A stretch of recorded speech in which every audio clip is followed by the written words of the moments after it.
real European hours up here. Damn, I saw the cursor hover over Q for a sec. I was like, all right, Q. Oh, no, it's Ken versus Yang. I like Yang. I like Ken. Whoa! Why didn't Ken hit a button? He was really trying to hit Yang as he was landing. He was definitely going to recover his trip guard. Ooh, that was a really awkward super jump. Twin super jump is kind of bad. Dive kick is good. Twin dive kick can save super jump. That was a neutral super jump. Twins move backward on their neutral super jump. What is this Yang doing? He's doing well, though. Oh, I hate Yang. What do you even do there? You can do parry into super, and it doesn't matter how many reps Yang does. But that's hard. You might be able to do parry into DP, and it might not matter. Cool link. That's not that hard. I used to think it was a super hard link, but apparently it's like 4 frames. Cool. Reversal super is big in this matchup. Helps control Yang a little bit. First EX Rekka is safe. I don't know when they start being unsafe versus Shifu. It might be like Rekka 3. Oh no! Imagine blocking the first hit of hard DP and then getting hit by the second hit. Wow, that crossed up. Cross up hard kick. Young can do that too, I think. But for both of them, it's kind of rare. The taunt. Rude. Bad manner.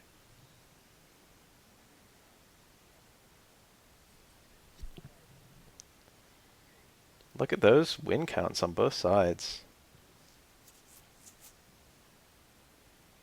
That's not necessarily these two players over and over, though. I don't really like the command grab option when the opponent's cornered. No, I guess I still do. Look, he's cornered again. Oh shit. I had my chat slightly off screen. Hi. Hoping for twins. I think that most people like the twins. The main complaint with the twins is they take up 2 roster slots.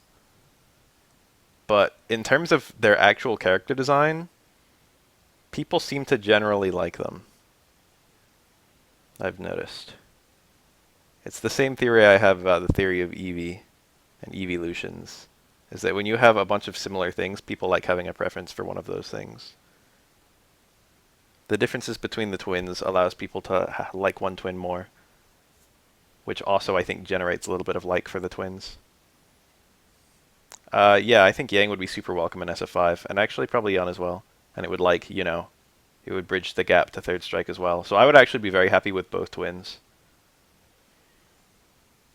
Like genuinely, I would be really happy for both twins. It's also very possible, since Capcom could be trying to save some money, and the twins have like pretty much the same physical model. It's like different hair and clothes. And when I say different hair and clothes, that's assuming they're actually going to have different clothes, which they might not. They don't in this game.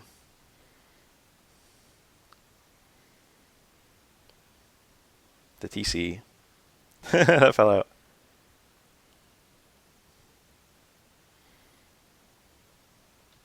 The teleport. I think that was actually kind of smart there. He picked the smallest one, though. The teleport has no invincibility, despite the fact that it, like, it's invisible.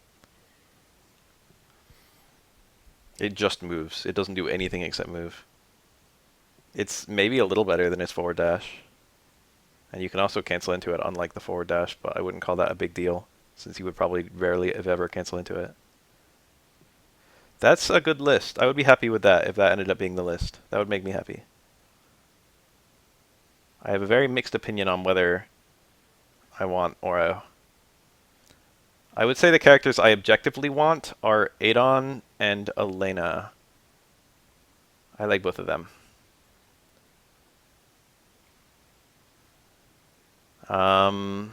Who else? Ooh, nice. Oh, he needed both hits for the dizzy. Ooh, that's unfortunate. Good throw on the fake out dive kick. What the fuck kind of play was that? I don't know about Eagle at all. I remember he had Zangief's Lariat, but it was like quarter circle back punch, I think. And then I think he had like Rolento's first Rekka, but only the first Rekka. And then I think he could like jump on you. I don't know, I didn't play CVS2 really. And he was in like the home alpha ports. which I did play. Home ports of Alpha 3. Let's wake up forward parry, but he missed the timing on the crouch jab. Parry was too early. It was a very delayed crouch jab that was actually really nice by Ken. But also, why the fuck did he do it?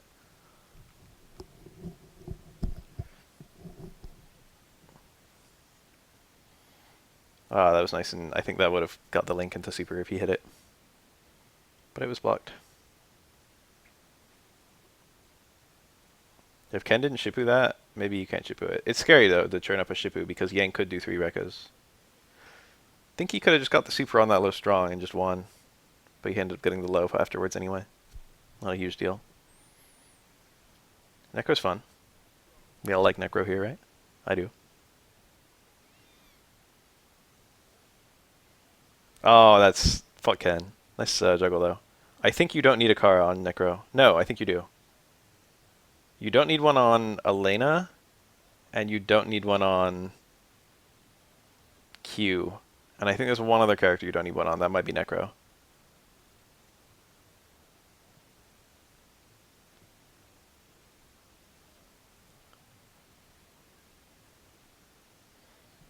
Three and a half hours. I don't... Yeah, that's right, isn't it? I was going to say, isn't it like 2.5? But no. It's been a while since I streamed. I've been caught up in my classes, and ever since classes ended, I've been caught up in exercising. I've been a fat fuck. I've been doing big weeks between taking my class and, like, working. And it's just like, I didn't really I've been getting a little heavy, a little hefty since coronavirus. So it's just like, imagine if this is my idea, okay? You guys can all tell me if this is dumb or not. I've like been a little bit overweight for like my whole life, ever since I was like in kindergarten, but not like really overweight. My BMI is like 25, like 26. I'd like it to be lower, okay? And I've always wondered, like, what kind of results would I get if I worked out every single day and I ate under my calorie like amount every single day. So that's what I'm doing for August. Not a day will go by that I don't get sweaty, and not a day will go by that I exceed my calories. And I'm just going to see what kind of result I get after 1 month of that. And if it's good, then I'll probably go for month 2, and then we'll go from there. But I'm like up 10 pounds since November. I mean, not November, February. So, I want to get rid of that shit. Kind of waiting on Oro. I want Oro in SF5, but I want Oro in SF6. And I think once people get Oro, they will no longer ask for him.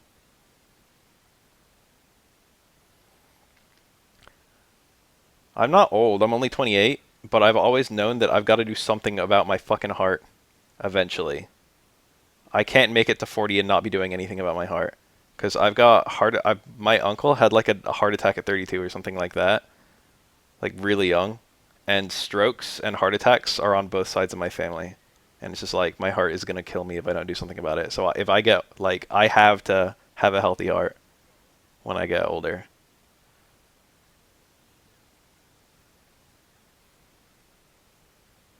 Or I'm gonna die. Nice block. Because they don't hit first frame, it's actually easier to block universal overheads when they're meaty like that.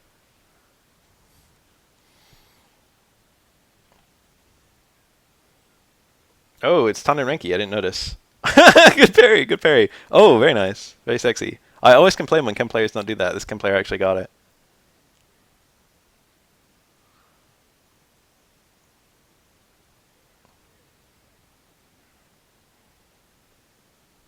Hi.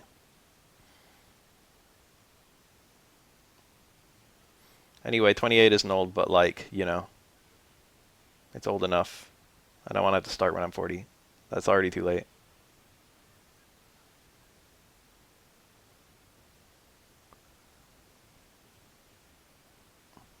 Oro cool and young. Of all the things they should do to Oro, I think that making him young is probably the worst one. It's like the whole premise of his character is he's a crotchety old man. Find a picture of Helio Gracie, and you'll see what Oro actually would look like in real life. Because fun fact, he's based on a real person. And the real person doesn't look quite as ridiculous as him, but it's not too far. They don't have to do something about Aura's arm. They didn't do anything about Vega's claw. They could have Aura face away from the camera when he's on P2 side or whatever. Is there any Aura effect? I don't know. I don't know. I think that of all the things they will preserve for Oro, the launcher, yes. The double jump, yes. But I don't want to think about how gimped the double jump is going to be. Aura's eyes are normally red, but they flash blue and white on his idle animation. I think they're red in his portrait, but I can't picture them. Actually, I can't picture anything.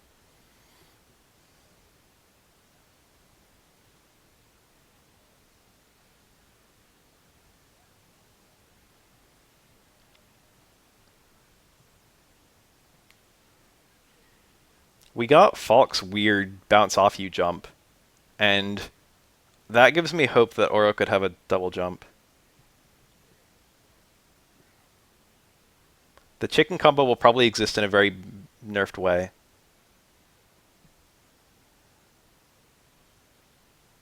He probably will have a super jump, or at least jump cancels if he doesn't have a super jump. It'll be like Twins, where they could jump cancel close medium kick even though they didn't have a super jump in Street Fighter 4.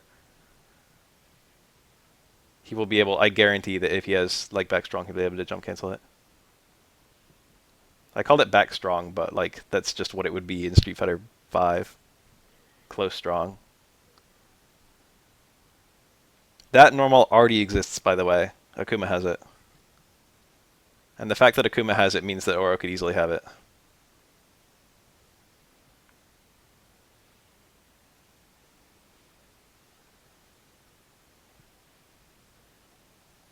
I think that if Oro got announced, I would actually try to be a good Oro player.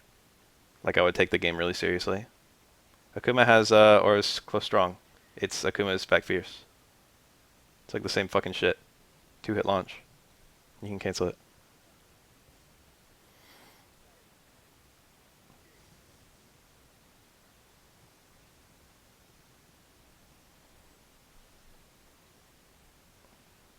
It has negative range, but if Oro has it, it'll also have negative range, so it's whatever. He won't be able to link into it, except from like jump-ins. Guarantee it. Ken sucks. Just kidding, Ken's good. That was a really bad punish, though.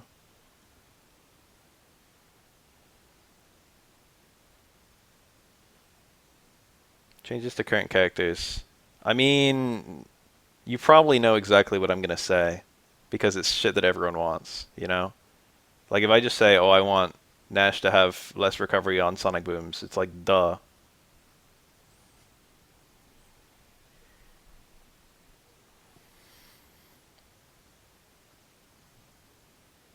There's a lot of really obvious balance changes that would be nice. I would love if Ryu V-Skill 2 was Colleen V-Skill 2. Ryu's is just so much shittier in every way, and no one picks it. It's very due for a buff.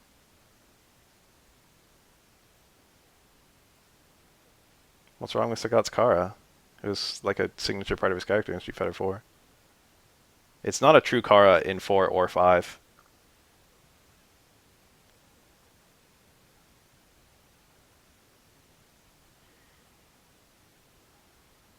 I think that if Oro is in the game, it will probably be... He'll probably have 2 supers.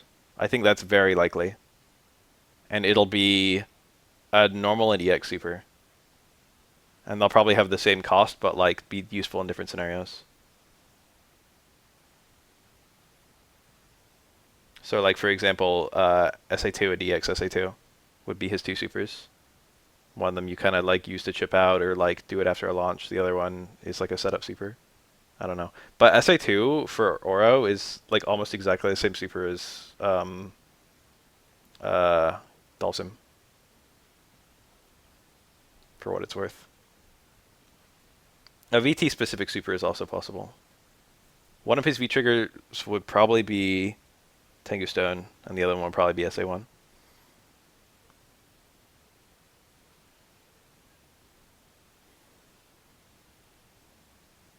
Auro's Tengu Stone is pretty much Chun-Li VT1, so it wouldn't be weird for it to be in the game. Chun-Li gets the juggle component and she gets the extra hits for extra hit stun component. Why did that emote not work? It's a capital B.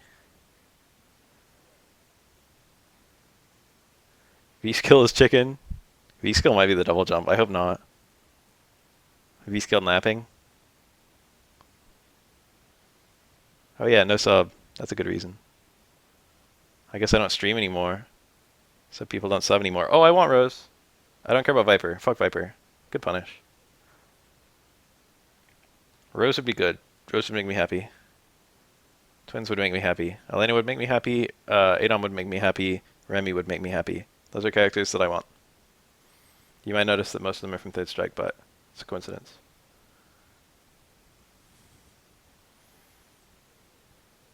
You'll be surprised if there's no Remy. I'll be surprised if there is Remy. There's fucking already Nash and Guile. They've got to do something really weird with Remy to fucking justify putting him in. I think that a much better character to add would be 12 or perhaps like 11 or something like that. I think something like that would be very good in SF5, very interesting. It's such a unique playstyle. 12 deserves a second chance. He's such a cool idea. Mana didn't take up shit with the Rose slot. Mana and Rose don't have a thing in common. I guess they technically both have Soul Spiral, but they feel really different.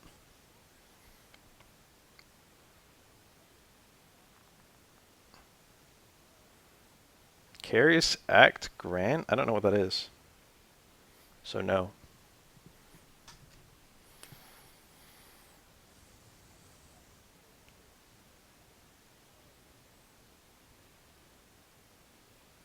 I'm Googling Carious Act Grant. Even though there's a Necro on the screen. Oh, I want Necro.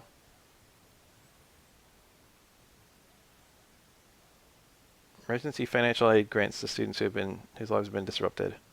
Is this like a loan or is it just money? A grant's just money, right? I don't know. My classes haven't been super expensive. I probably spent like $500 tops.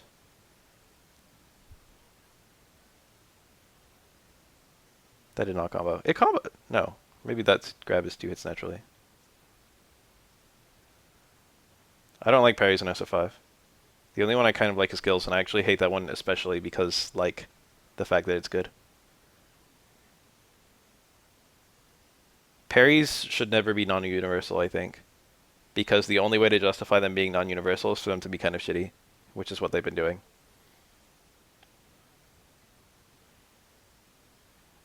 Parries that aren't shitty, but are also not universal is just too dangerous. So the only way people use... So because of that, every parry has like... Ooh, nice. Because of that, every parry has like crush counter punishes and whatnot, and long recovery. And because of that, people never actually use parries predictively. They only use them to fucking... Could that have worked? He did like DP into sweep. I think he probably wanted DP into DP, and that was his Kara.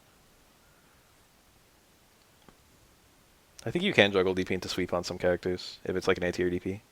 But I don't think Makoto's one of them. You can do it on Alex and Chun-Li. But it needs like a high connect, I think. And I don't even know if like... I don't know. Oh, what was I going to say, though? Because parries are... Oh, thank for sub. Because they have such recovery, people only use them in times where they're guaranteed, like Kimmy dive kicks and stuff. Zangief charge fierce, Mika drop kick. Abigail charging everything, actually. Abigail both triggers.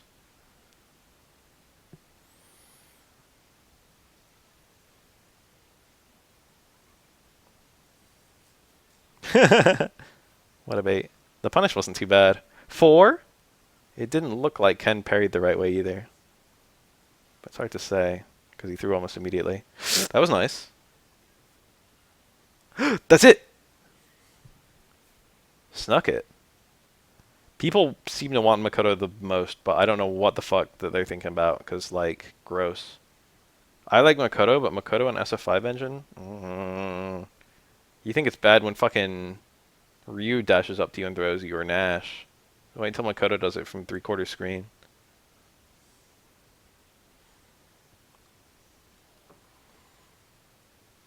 Look at dive kick on Seth and picture it on Makoto.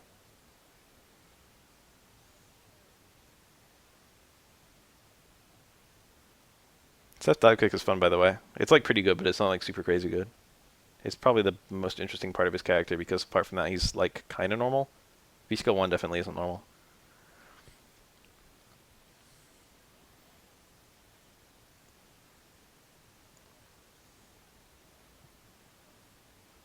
Yeah. Nice punish. Holy shit. Oh, that's gonna work.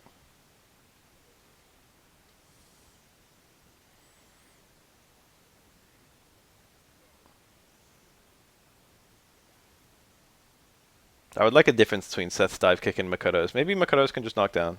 Fuck it. Don't have like combos starting from axe kick. Just make it fucking blam right into the ground.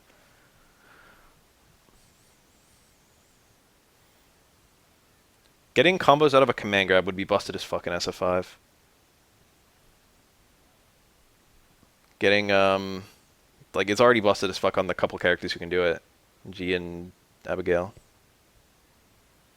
And those are like not. One costs meter and the other one is slow as shit. I was about to say they're not good command grabs, but obviously they are.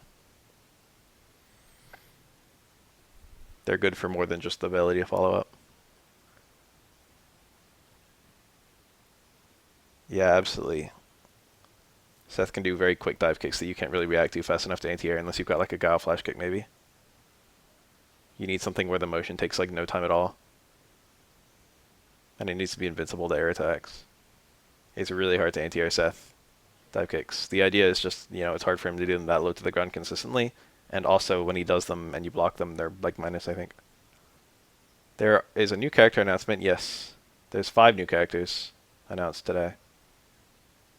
Nice punish. That's pretty hard for some characters to punish. Ken has an easy one.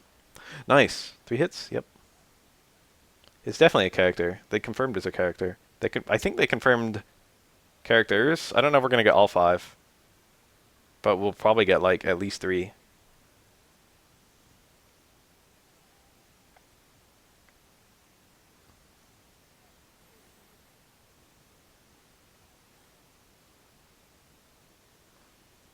Nice. He didn't have a follow-up there, I don't think. I don't know if you get anything on low strong ducking except super. Nice. That time you had the super, so I got it. Very well-timed rose. This Dudley's good. Oh, okay. I've been alright. I've just been busy with class. I took a summer class, and summer classes are 16-week classes that are crammed into 6 weeks. And because of that, it's been 5 hours a day, 4 days a week, and then I work on the weekends. So, literally I'm doing something every single day, and when I'm doing something every single day, it's hard for me to find motivation to stream. I like Kage. I was playing Kage today, actually. I don't put the replays on YouTube, but I play one of my friends, Plucky Pariah, every now and then. And that's where I pull all my stupid characters out. He's like good enough that it's a decent challenge for him to fight me on like characters I don't play. That sounded kind of mean to him. I wasn't trying to make him sound all bad and stuff. I like usually demolish him with Sakura. But like I'm good at the engine, So when I just play a character and I just play confirms and punishes and like a basic idea of neutral, it ends up being pretty close. Wake up, play short. Nice. It is just a damage buff. It has a little bit of utility. The invincible DP is actually quite nice, and wake up DP into super is really big. But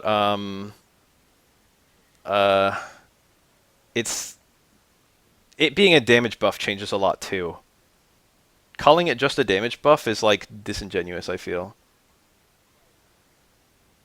because like it changes the way you have to fear like certain starters, for example. Like there are certain things that only get her like, a 4 frame.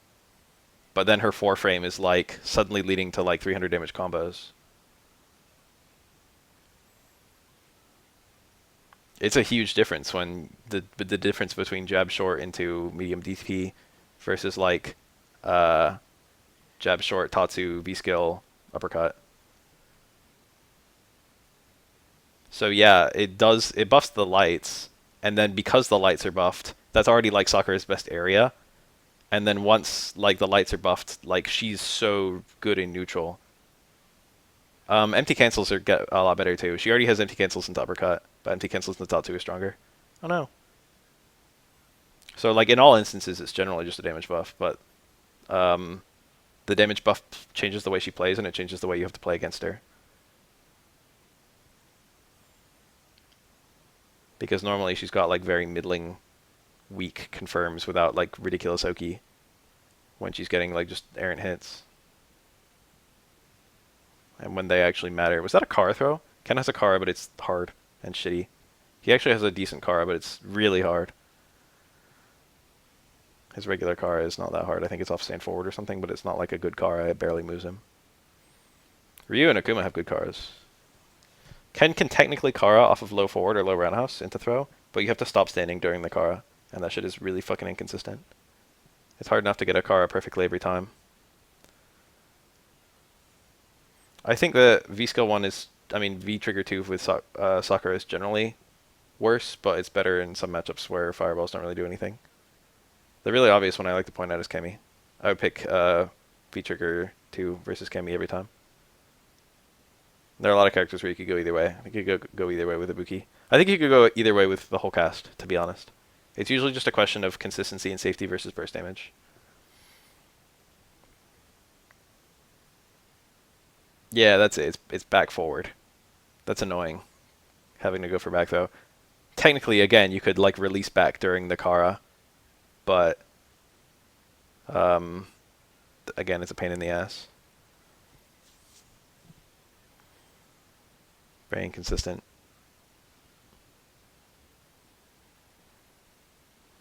Nice. Dash and low parry. Makoto's disgusting. EX. Say medium kick. Guile VT1. Yeah, I would say 100% of the time. Not 100. I would say most of the time. That's like one of the ones where VT1 is the best. I don't think it's ever like, you know, one is clearly better than the other. Well, like I would say one never invalidates the other, rather. You could always go either way in any matchup.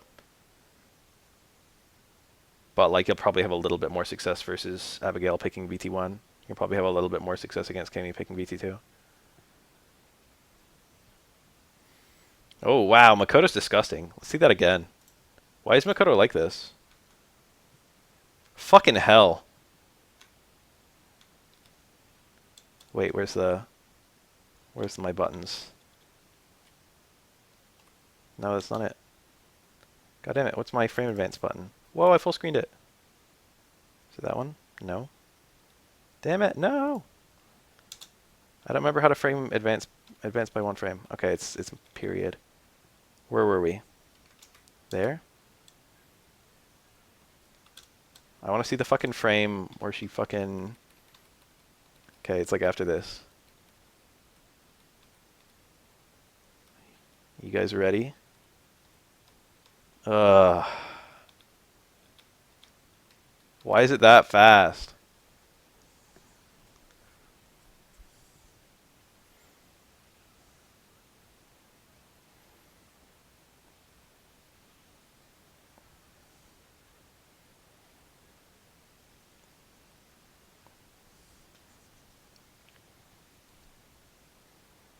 Oh, the red! Advanced. I mention that every now and then, but rarely do we see it. Second hit high red parry versus Ken. Ken can blow that up by doing low jab, low short, which is a hilarious confirm. Low jab, low short is a confirm, and then the two low shorts confirm super. The whole thing combos. Wow, nice. Empty cancel on Makoto. I'd be nervous to do that after that fucking dash block she did earlier.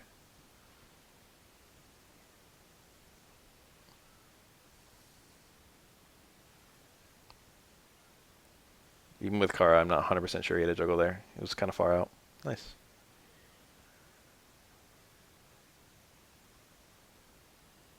Did you see the thing about the guy who recorded, the rapper who recorded Third Strike character select theme, and I think one other song in the game? He like wrote them both in a week or something like that off of nothing. Or maybe it was 2 days. Cool little juggle.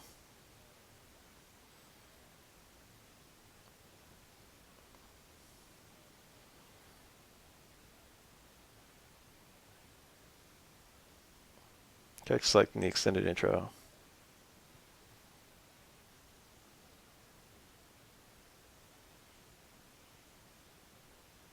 It's definitely charming. CBS2 and NBC2 also have charming character selects. I feel like having a good character select is a lost art.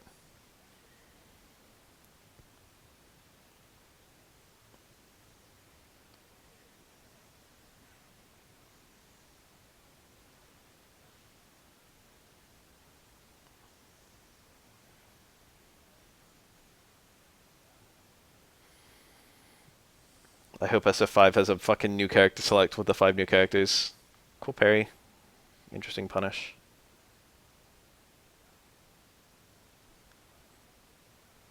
You get no juggle there. You do have a guaranteed taunt though. That was a smart decision, I think. Each back fierce, I think, is 3. Or maybe they're 4 each. I don't fucking know.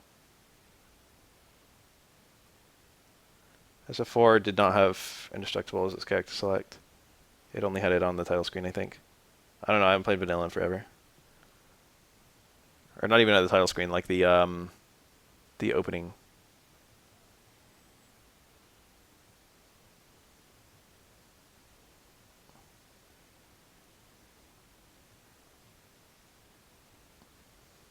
What's it called? Lover. Austin, are we about to play? Some dank SF5 matches?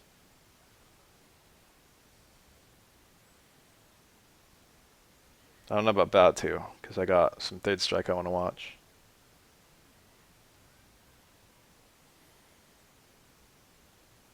Always ready. That is tempting. Play some SF5 while waiting for SF5. I don't know fucking what. I don't know what I want for a character select. They gotta surprise me.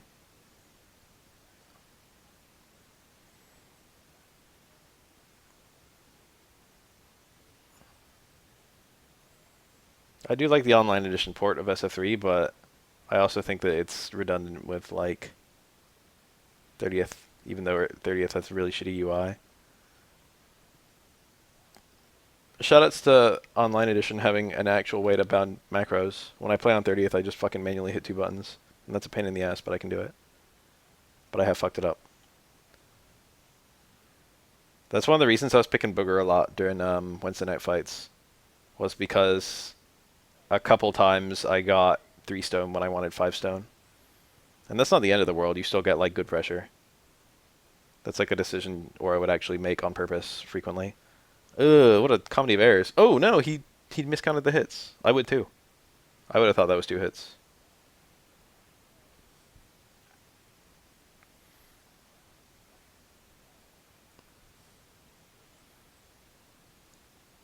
That's true. You do have second impact colors, and you also have trial mode, and you also have leaderboards. Those things were kind of cool.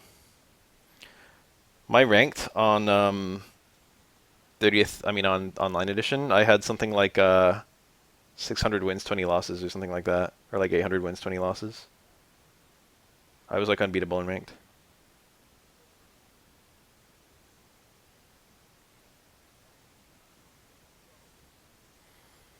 It wasn't even 20 losses. I don't think it was like 15. I never got that high on the Oro leaderboard though. I think the highest I ever was like 9. Which is kind of funny because like I played a couple other people who were higher on the Oro leaderboard than me and I was better than them. But that game it was just like how much you played.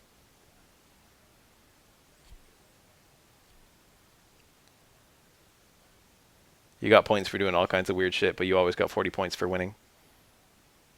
So it was purely measuring like your number of wins, and losing a match shouldn't subtract points. So it's literally just purely counting your number of wins. So like the top Oro players had like, you know, 2,000 wins, and like 2,000 losses. And I was just sitting there with my 800 wins and 20 losses, and I was a lower rank.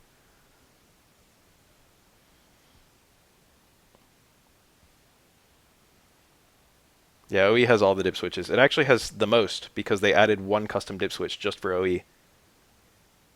They added the whiffing normal doesn't build meter dip switch. That was very heavily discussed for Third Strike Online Edition. First of all, Online Edition, they were discussing whether or not to make it a an update. And then eventually it was like no, because people asked for no. And then when they decided not to make it an update, to just purely be a port, there was discussion to have a single change, and that single change be whiffing normal to build meter. Because one, that's a little bit stally, and two, it's something all the good characters have and most of the bad characters don't have. So it would probably help the balance a little bit to get rid of that. But they didn't pull the trigger on it, so they just added it to dip switches, and then no one ever ignored the dip switches.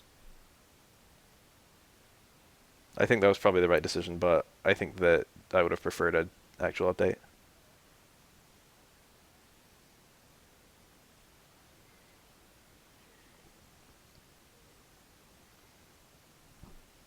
I don't think it's on the PS2 one. You can go verify for me. I'm not 100% sure. I remember it being on the very end of the dip switch page because it was the one that was added. It's like literally the last one. The juggle setting was neat.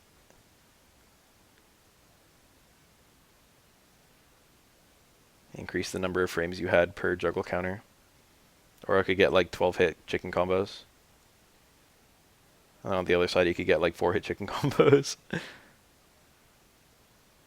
Air blocking was there. Multiple supers on the same character was there. You could turn off blocking, like ground blocking. You could turn off parries and play SF2.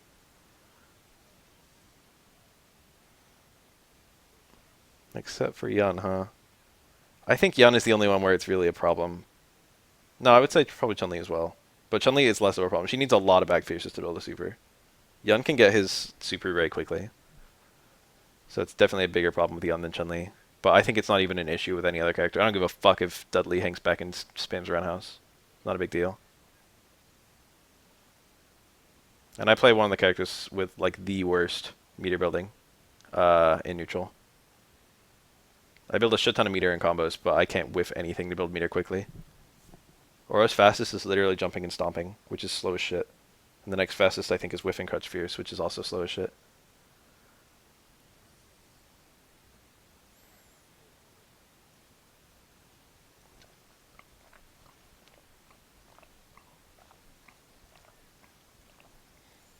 Yun still has 2 other busted supers, honestly.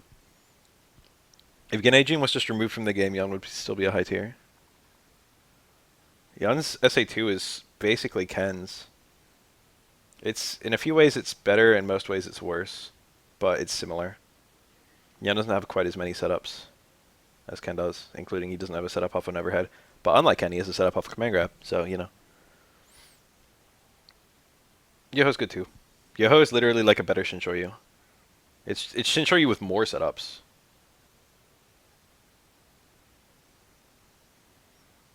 That was standing Ken, so there was no link. Beautiful. It's scary to do that roundhouse into the uppercut. That can whiff, depending on the range. A lot of Dudleys just do the towards forward uppercut, which gets Dudley closer.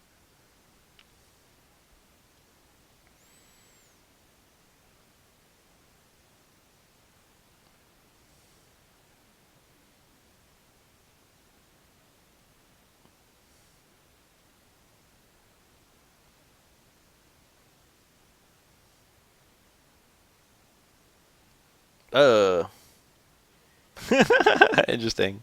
Delayed low short. Smart. He wasn't reading that particular wake up. Who would be? But it was good against that particular wake up. I think he was just trying to get Dudley out of parry lock. Or into parry lock. Trying to wait for Dudley's parry to finish. And then hit him with a low. Very low risk. Dudley probably wouldn't do instant throw on wake up with that HP. He'd either do delayed throw or like a parry of some variety. That was fast enough. The fucking forbidden TC. Low short stand forward. Low only parry, high only parry. Quite good at blowing up parry attempts. Very bad at everything else.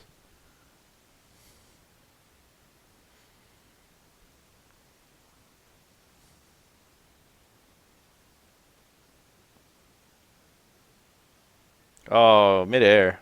He actually got a midair connect with... Hold on, timeout. He got a midair connect with low forward. That's weird.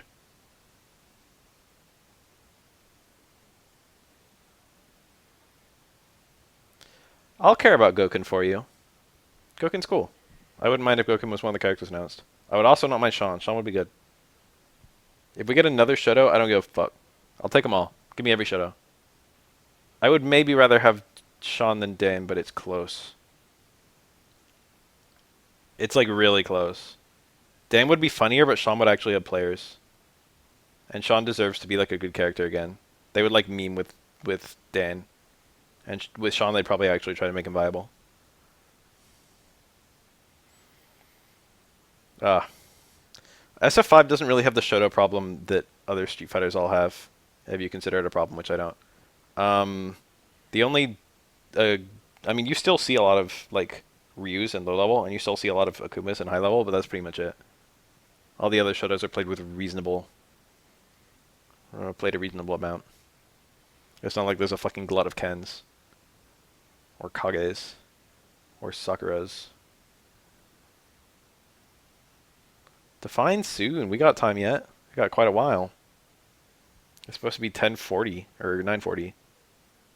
Current time is 7. It's like 2.5 hours. One big boy. I think you've got decent odds. Not perfect though. Nice. That's 1 frame post freeze to get that parry.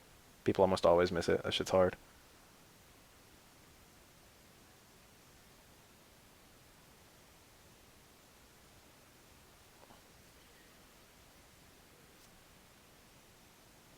Pacific Daylight Time.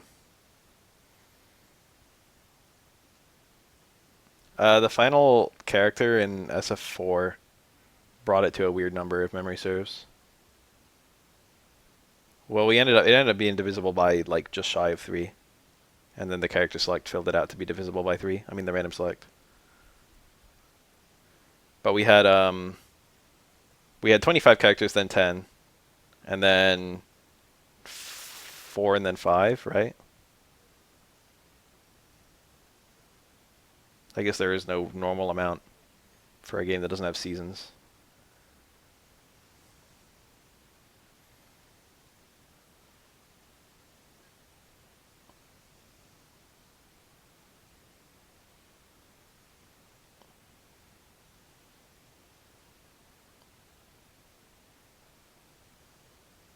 I love that. That's a combo if Dudley's cornered. Stairmanos, short swing blow. Light short swing blow, I think.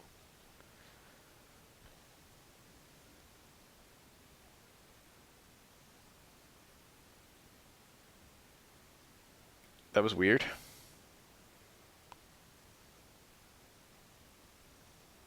Nice. Kid missed the parry. That shit is hard. I've only gotten it like twice. Dudleys don't often do that to me though. You got 1 fucking frame.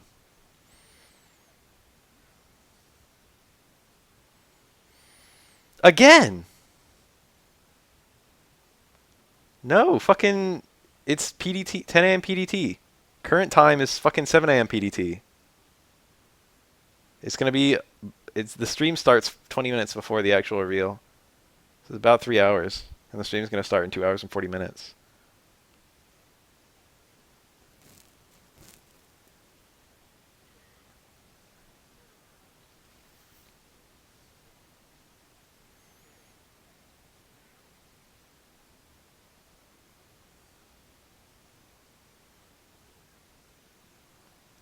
I work nights, so I'm usually awake at times like this, actually.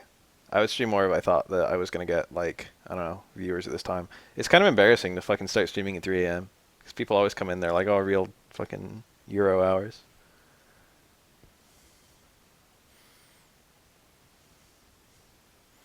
I feel like when I stream at times like that, invariably, like, the first thing everyone says when they come in is, like, some comment on the fucking time of day. It's annoying. Oh, no. I think he thought it was going to chip. Scary. Scary block.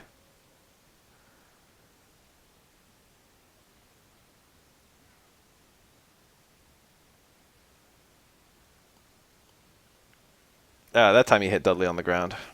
If that hit midair, that would have been shitty. Because he would have gotten the fireball and the super on fucking whiff. Nice. Goddamn.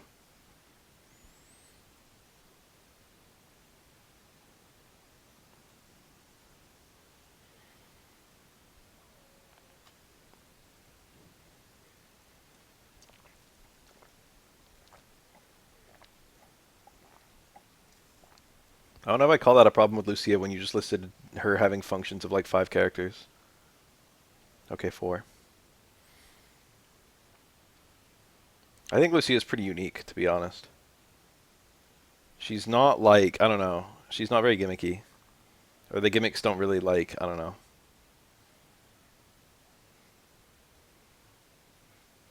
The gimmicks don't make you especially vulnerable to her compared to some other characters.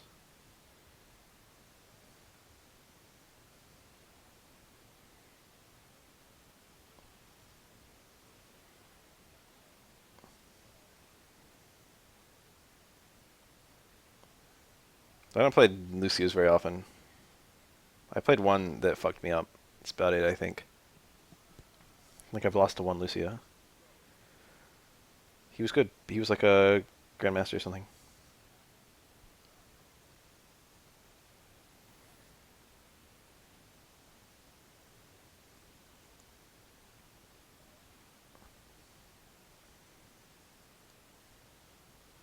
Cool little juggle. Nice, confirm. Huh? What? I've never seen that. I fully did not expect that second super to connect. Or for him to get a juggle out of it. It got the last hit of the second super.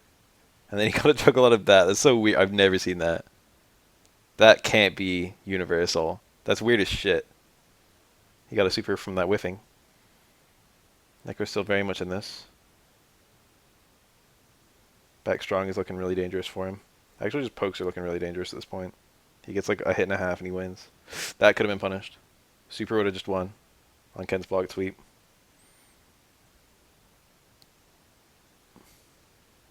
That's such a weird combo that he did. Oh, okay. It's hard to surprise me these days, it's true. I've seen most things that appear to be possible and viable in real matches. Whenever I see some really weird character-specific, situation-specific stuff. It was super in the corner, juggled electricity, and then he canceled the electricity to super. And the second super only got the final hit, and then he juggled, I think, down back fierce out of that. And I think he went for a jab afterwards, but it didn't hit.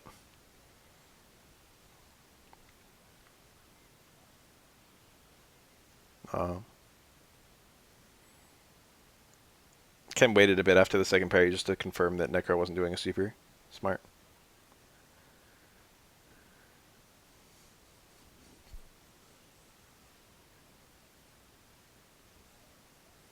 If I recall correctly, Necro SA3 creates a free juggle state? I don't remember.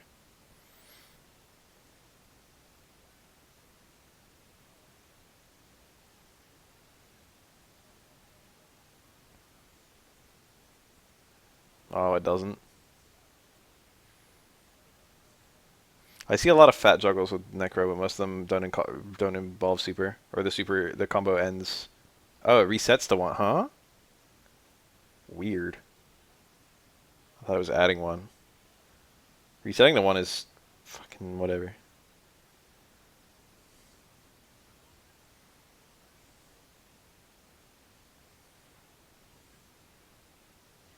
Ah, interesting.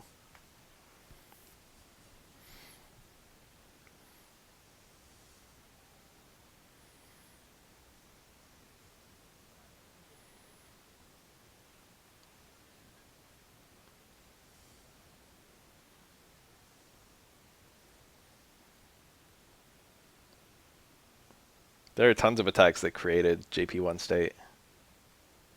but not usually in a way that they reset the juggle potential and then create it. Things like Gene and Stones reset it to 0. Or like a lot of other supers. Can stand short. Off the top of my head, no. I have trouble even picturing it.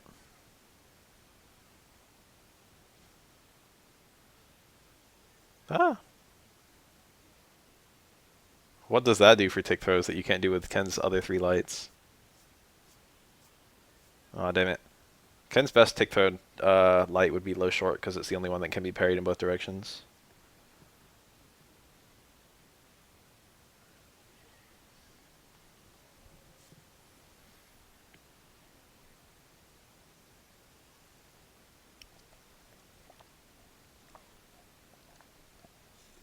Hi.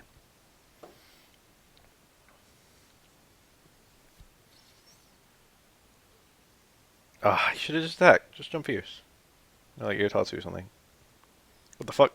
That was neutral short. That's a normal you don't see almost ever from Necro.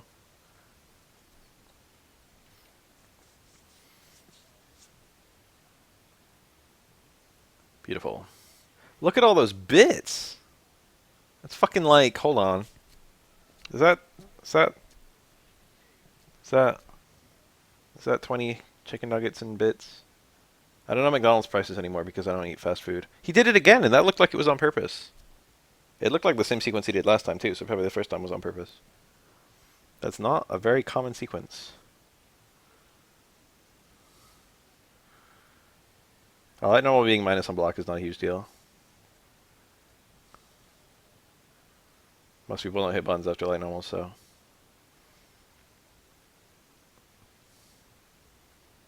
Combine that with the unfamiliarity most people would have with Ken staying short.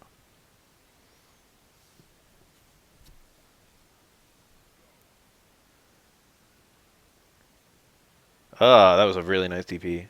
That was like, Necro couldn't punish that. Because even if he landed after doing nothing, Ken was going to recover in time. So it's just going to beat anything Necro did, while having basically no risk. And it wasn't even parryable because it was only going to hit a limb. Very smart. He's doing it again! Oh, that time it didn't work. Maybe you've got to have the electricity hit really low. Because that time it hit kind of high. I got hyped for a sec. Snatched him with the grab. Ken can punish that at all ranges, I was informed. With Shippu. Even if the Shippu misses like the first 2 hits, it's still a punish. Yeah. That hit was almost certainly cancelled to super. Frame data only goes so far in third strike. Because there aren't that many grounded links that are useful. Like, yeah, you can get like Ibuki towards forward into like SA3 anywhere. But how useful that truly is. Love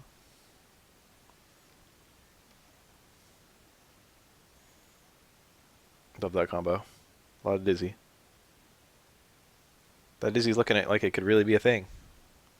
I love seeing Dudley dizzy people. Doesn't happen that often. Even when Dudley gets all of his fucking pressure off and just like wins in like 10 seconds. There's like almost never a dizzy. Ken almost never dizzies. I can't even remember the last time I saw Ken dizzy someone. Pretty much all the stun Ken has is on close fierce. Or like crouch fierce. And he doesn't land those that often. Pretty much everything else does like no stun or only enough to maintain stun.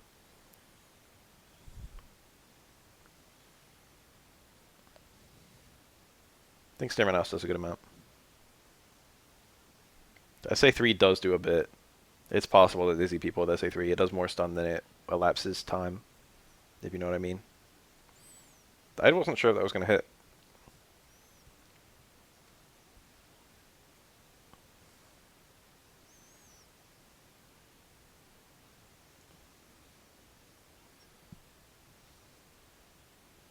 Oh, that could have been it. Ducking super. Would have done it. He didn't know, though. If he did ducking and, you know... And it was blocked. Would have been ugly. No super? That was awkward. That was a really awkward jump over. He killed his own Oki time and also, like, put himself in the corner. He did not want that. No way. Looked hella stupid. No, that was nice. He got the link, too. Perfect spacing. And there was no setup. He just fucking eyeballed it. He was like, yeah, overhead's good here.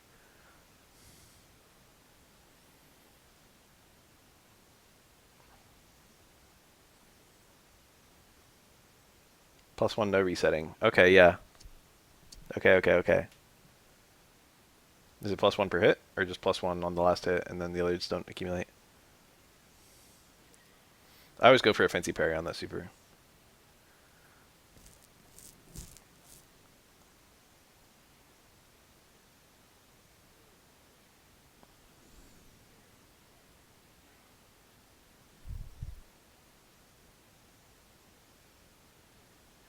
What the fuck is a Denji Blast?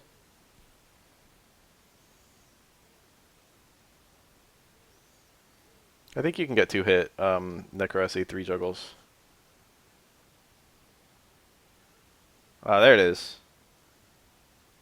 Your best hope of escaping Gene pressure is parrying an overhead, because Yun can't cancel anything out of that. His DP thing?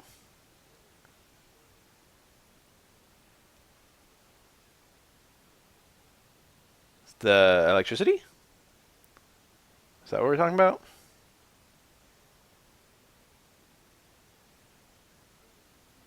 Okay, I'm with it.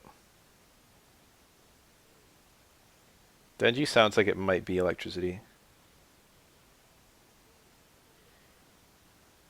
The word den is literally like electric. Or like thunder. I usually hear, well, electricity is denki, I think. Like electric energy. Ooh, look at that. But there's related words. Denshi is electron, I think. And the she is like child, which is pretty funny. Electric child.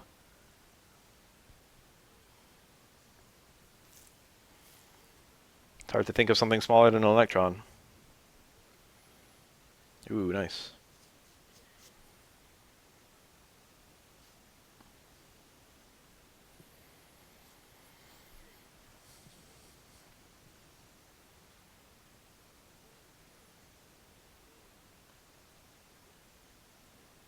Q's crouching hitbox changes sizes after a knockdown. Weird.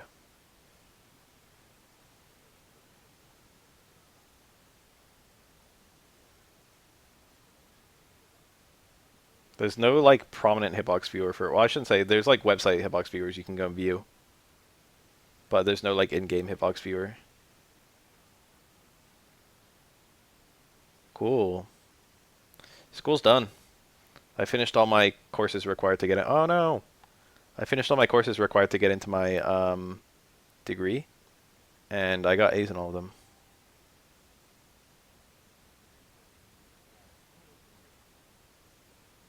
I'm in there. My latest class, I got a 96. But now it's looking kind of like, I don't know. I'm in a wait list to get into the major because it's competitive, and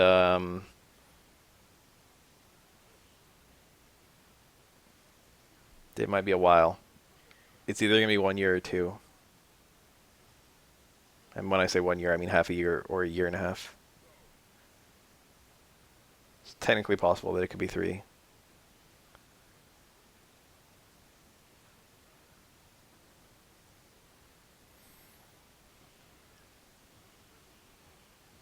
Cool. He could have done that after 1 parry, I think. And then he drops his combo. Oh. When you're trying to be in a highlight video and you fuck up. Oh, we're back to best 3 out of 5.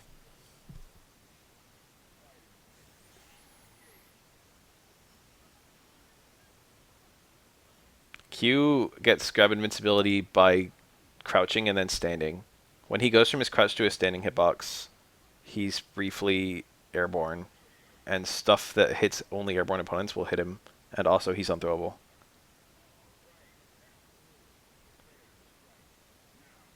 But I think if you hit him on the ground during that during that stand. He's not considered airborne from like a getting hit perspective.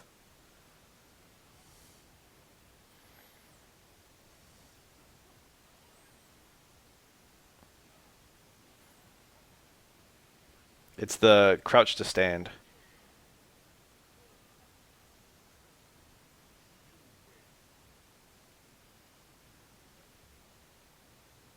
that's airborne. It's the transitional period when Q is standing upright. I don't know how long it is. It's an Alex. Hmm. What was that?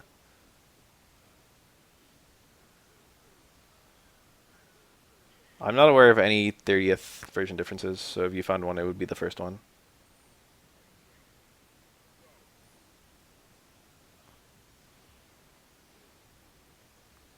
To the best of my knowledge, 30th just uses a fucking ROM of the game.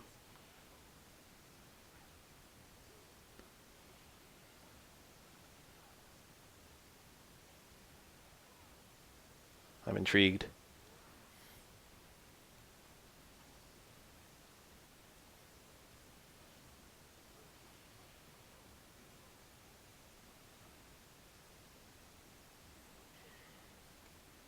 Command grab characters would be really busted in third strike if not for the like brief throw immunity on wake up. Just the fact that wake up crouch jab will always beat a meaty command grab. The sleeper hold. That's kind of a meme. You don't see Alex players doing that a lot for good reason. There are a lot of other things Alex's can get there. Timeout.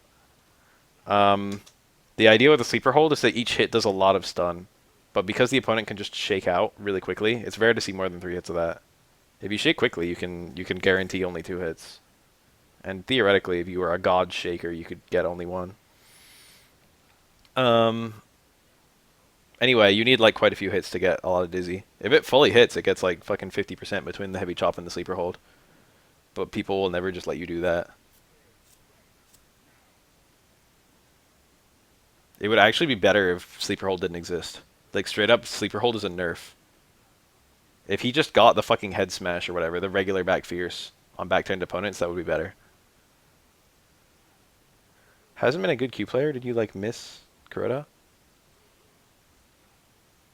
Or are you just saying there's like more potential than what has been realized on Q?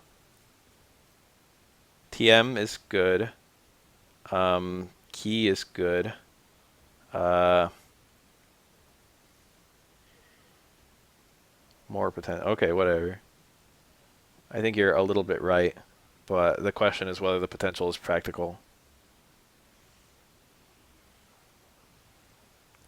Like theoretically, Gen could Street Fighter 4 Gen could parry every attack in the game that's coming his way because you can parry stance. You can parry. You can what do you call that? Kara a focus into stance swap, and that gives you 1 frame of armor with no recovery.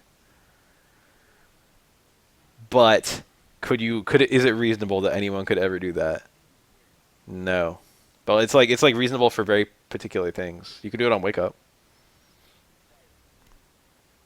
But you can't do it against every attack. You can't react to it like a fucking 5 frame goal coming at you with a focus Kara parry.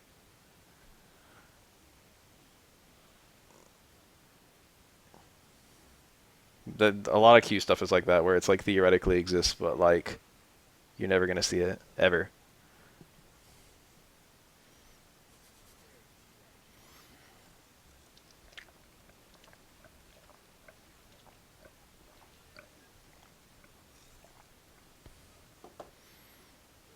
Nice red.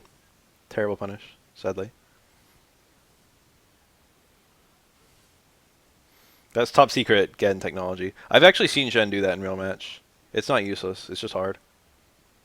It's good against very particular things. He can do it on wake up, for example. Cool wake up option. Episode 4 is already live? What the fuck? Wasn't that just announced?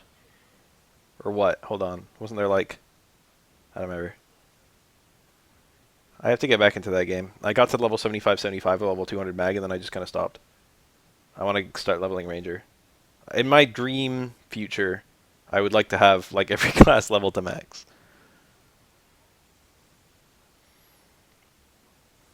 That was like the last possible frame before he landed, where he got that jump fierce.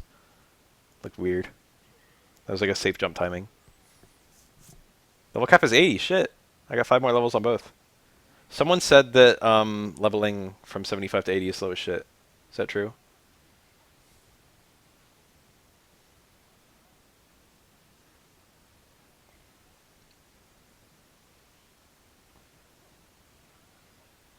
Bonus keys. I don't even know what the fuck those are.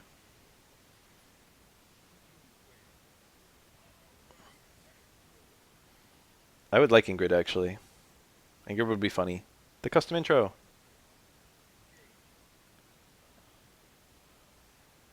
I love Q.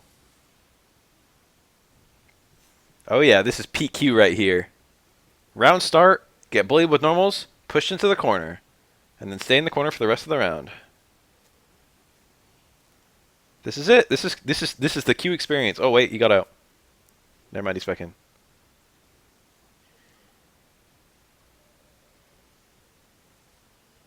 It's not like Q even like loses automatically by hitting the corner or anything. He's still in the game. Cool.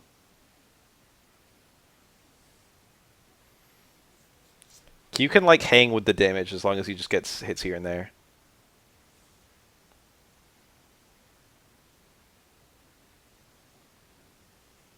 But like even when Q is like trading hits and doing okay, it's rare to see him escape the corner.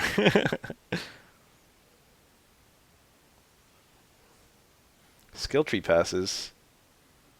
Oh, I can cap several more. I can cap another element maybe. When the level cap is 95, I'll be able to cap like every element. I'll be able to be like fucking wind and lightning, and fucking fire and dark and holy and ice, all in one beautiful force. Yeah, Q's damage is really high. I don't think it's a secret. I think most people know. That's like Q's defense and his damage are really good. And it's not like his defense is even good, it's just the taunt exists. Before the taunt, Q only has the same HP as Ryu. Which is not bad. Still on the upper end. That is the main reason that SA1 sucks compared to SA3. Okay, I wouldn't say the main reason. That's the secondary reason. The main reason is the meter length difference.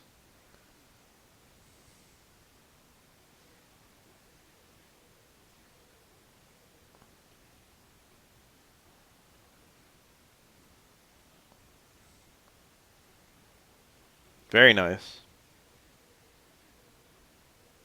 I wonder if Dudley gets pushed out too much that he needs to do that parry, because I think Stairmanos would probably punish Light Slap. It'd definitely punish medium and heavy. But Stairmanos might be out of range if he doesn't do that parry. Corkscrew Blow is pretty weak, to be honest. In the grand spectrum of supers in this game, Corkscrew Blow is one of the weakest ones. So, like, it's not a huge deal.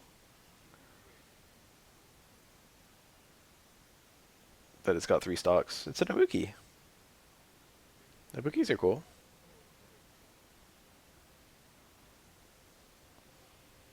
Yeah, it's not like Corkscrew's crazy or anything. Dudley's like about what you want. Dudley's like right at the level where like he's good but he's not stupid.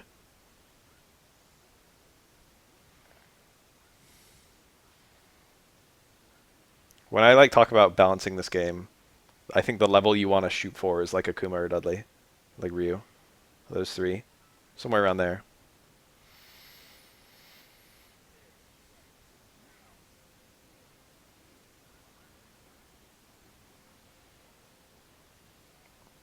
Anyone better than Dudley is too stupid and needs something to give. Anyone worse than Dudley is needs a little help.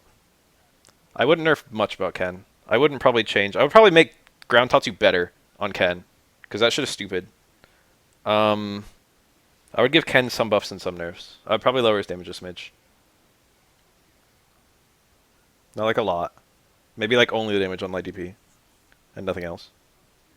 So he would still have like the same strength normals and stuff. Oh, I would make every hit of DP knockdown for his medium and heavy DP. Because it's dumb that it's not like that. I think if you get 1 hit of heavy DP... Oh, medium I think he would keep, because that way he can do like heavy punch into medium DP and super. I think the first hit of medium DP shouldn't knock down. But the first hit of every hit of heavy DP should knock down.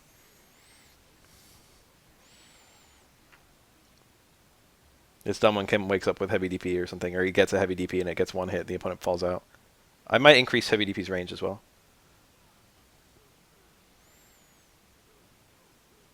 I would never make Shipu one stock. I would consider to, but I probably wouldn't even do that. They took away Aura's forward throw because they changed the way throws worked. You could do any throw in any direction in SF in Second Impact. I think it's dumb, don't get me wrong. But he just had 2 back throws, basically, in Second Impact. And then you couldn't do the back throw in either direction anymore because that's not how throws worked. The real dumb thing is that fucking forward throw doesn't, the forward throw slide swaps. But I would way prefer if they added a real forward throw that was his Second Impact forward back throw. Which is what they did for Arranged Edition, so other people have the same opinion.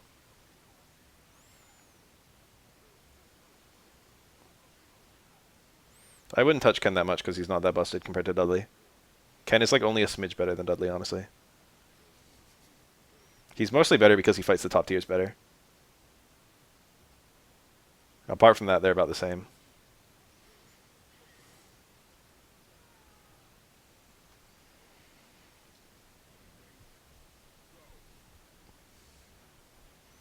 I would definitely try to give Ken some buffs and some nerfs.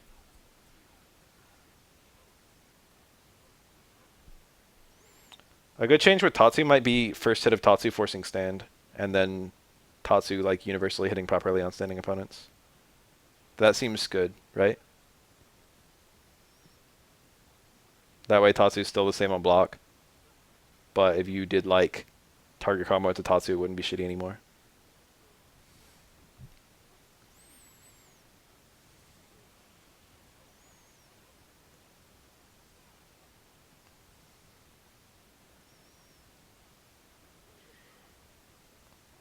Nerf every character higher tier than Elena.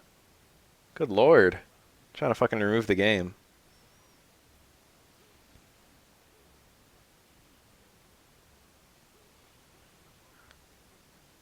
I think if you rebalance this game, it would be easy to end up with a busted Akuma. Because I think Akuma probably wouldn't get touched that much. And Akuma has some genuinely nasty stuff. Nice. The TC! He did the post. He did the post-match TC. That's cute. He inputted that after the freeze ended.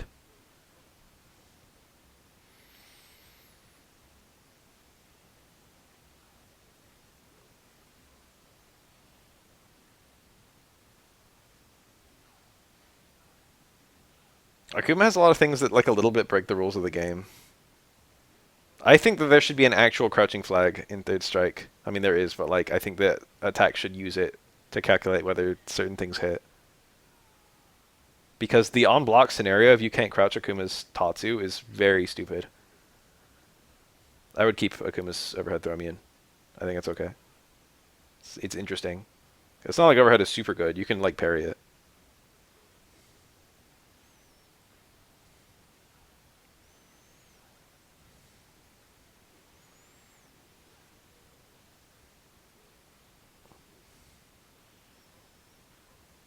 I know some Oro nerfs I would make. The first one I always mention is the system direction. I would make it so backdashes are airborne frame 1. And that you could just backdash to get them unblockables, but also you would eat the fucking projectile. Guaranteed, if you did that. Yes, you can reversal Shipu Akuma's overhead. Do you mean on block or before it hits?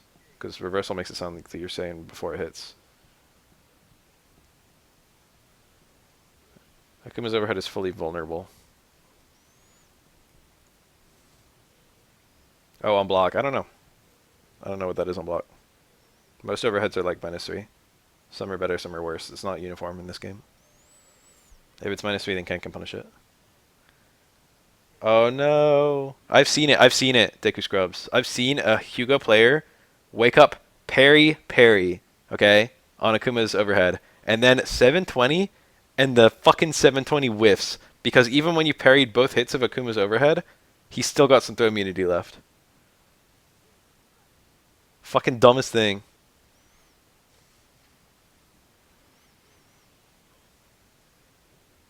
It should be parry immune until the first fucking frame. First active frame. Then it should go away. No, I would say probably both active frames. Should be parry immune until the first active frame of the second one. No, no one parried Gigas. The Hugo parried 2 hits of overhead and then did Gigas, and the Gigas whiffed.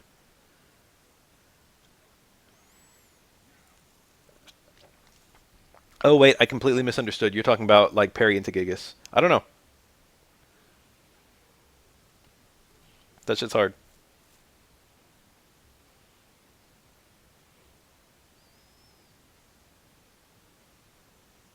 No, I've done it. It's not like crazy hard. You have quite a while. Oh, that's stomp? What the hell? What the fuck was Alex's input there to already have that stomp turned up? What a weird thing to do that he did neutral jump, early medium kick into stomp. Fucking big brain. And then he completely butchered his punish. Heavy chop would have either won or nearly won. Interesting. That was kind of cool.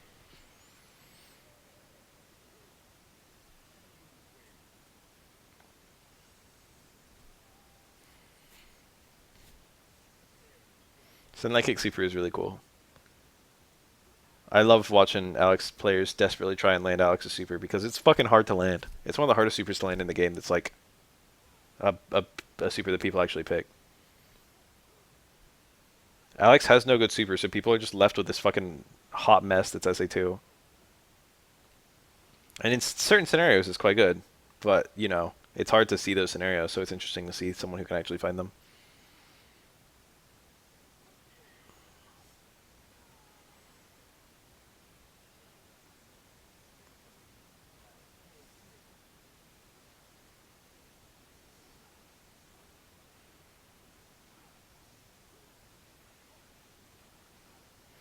The third strike high level is ridiculously high.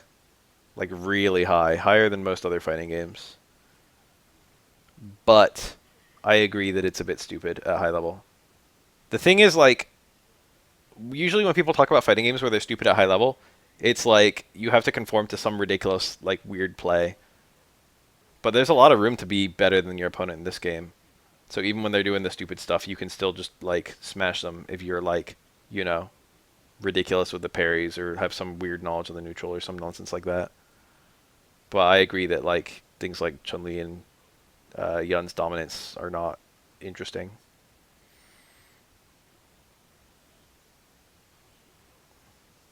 I'm not expecting Aura, but I wouldn't be surprised if Aura was there.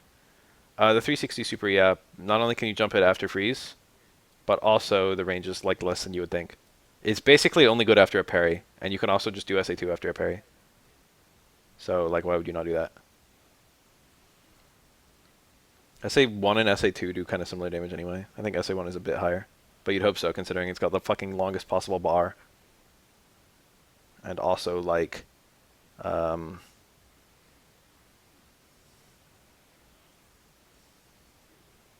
1 meter only.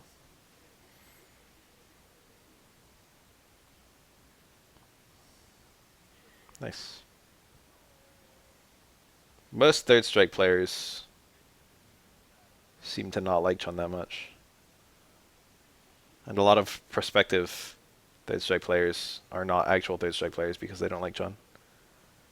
But also beating Chun is kind of satisfying, so it's whatever. And a lot of characters don't lose to Chun. So if you're playing Ken and it's like yeah, Chun-Li probably theoretically beats Ken. It's not like super crazy or anything, but like, you know, it's like pretty close. It's probably like 5.5, 4.5 maybe. Ken players probably don't give that much of a shit about Chun-Li just because of that. Because she doesn't really dominate him. But if you're like a fucking Hugo player, you're like, wow, Chun-Li. 3 of 5 is not standard. This is just a weird way that they're playing in this video. I think it's not actually casuals. It's the weird thing.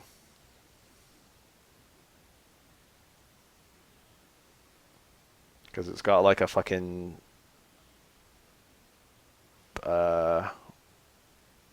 you normally see this kind of... I don't know.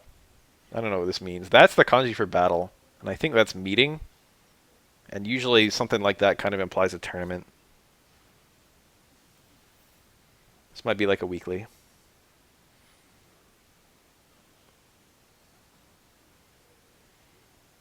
Yeah, 3 out of 5 rounds actually changes the meter use. It has gameplay implications on like 3 out of 5 sets.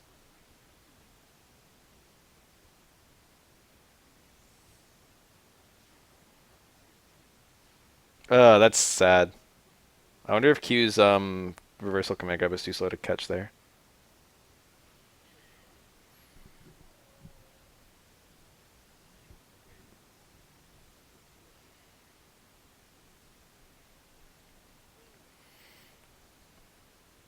Q doesn't have a long range cancel.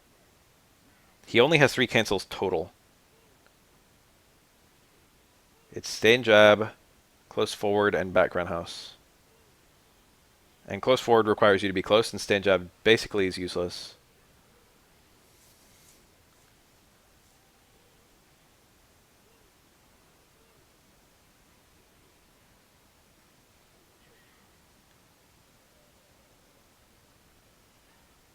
The absence of cancels is super weird on Q. I didn't notice it immediately. And then when I was told about it, I was like, oh shit, that's fucking awful. You 6-0 Jaren? What the fuck? Good work. Yeah, it is only cancelable because of taunt. There's no other thing you would cancel into. Technically speaking, if you did background house and they parried, maybe you could like cancel the background house into like Super 1 or something after they committed. I wouldn't call that good though. The only reason you would do it on hit is the taunt.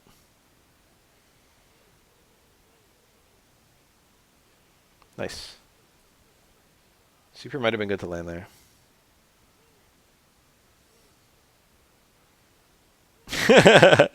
No, like that's the thing is we saw him block what do you call EX machine gun blow, and if he blocked the last hit, it's like there are certain attacks he can maybe he could get like a low strong or something like that, and then he just can't cancel it. If he could get like low strong into like dash punch or low forward into dash punch, that'd be something. EX dash punch. Q's normals are shitty in general, so it's hard to think of where you would even put the cancels. Yeah, nothing feels like a cancelable kind of move. I mean, you can you can technically cancel background us into command grab on parry. I don't think it would ever work. If someone parries you, they're almost certainly gonna attack. And Akuma's fucking I mean not Akuma. Q's command grab is slow as shit. Crouch hard punch would be a good one. The forward would also be a good one. Crouch hard punch would be a better one though. That shit's a low. Giving Q a cancelable low would be nice. They're both slow as shit though. They're not like as fast as like Shoto low forward, which is already not a terribly fast cancel. Combo? Got it. Got it. Got a lot of it.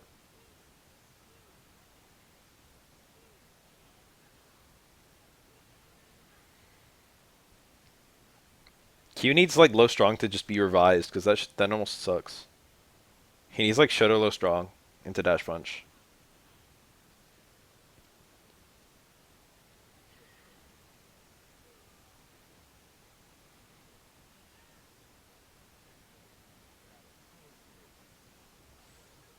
Cancelable crouch roundhouse would just end up being the same as cancelable back roundhouse. It'd be a bit better. Crouch roundhouse is a better hitbox. That's funny, Ritz, because I really like Sakura for not being like your SF4 version, but I respect your opinion.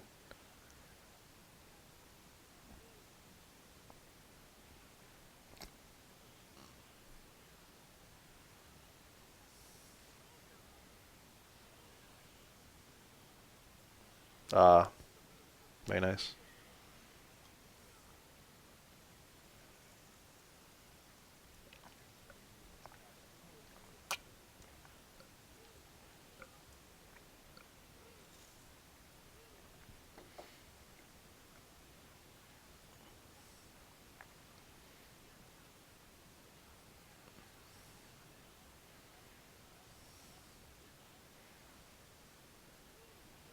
You can kind of almost do that.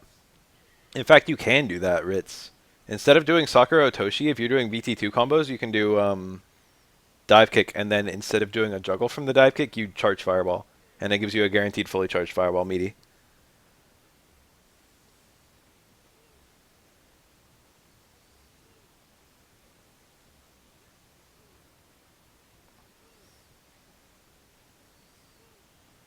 Um, I'm doing okay. Omega was dead before me, so it doesn't surprise me that it was dead after me.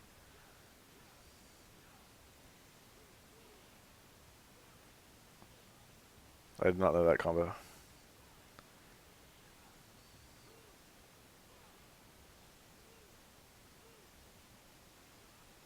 I would say the animations overall look better in SF5, but there's some that are like shittier.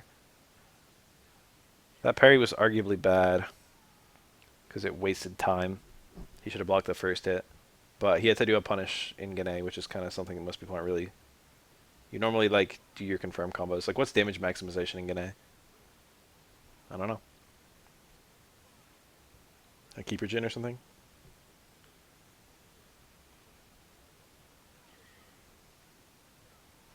Sakura has some normals that are really easy to point at and be like, this looks kind of ugly. I personally think they're okay. That, I don't see that very often. He got the second hit whiff of EX chop. Crouch medium punch, stand light kick, dash punch. Yeah, that's a combo.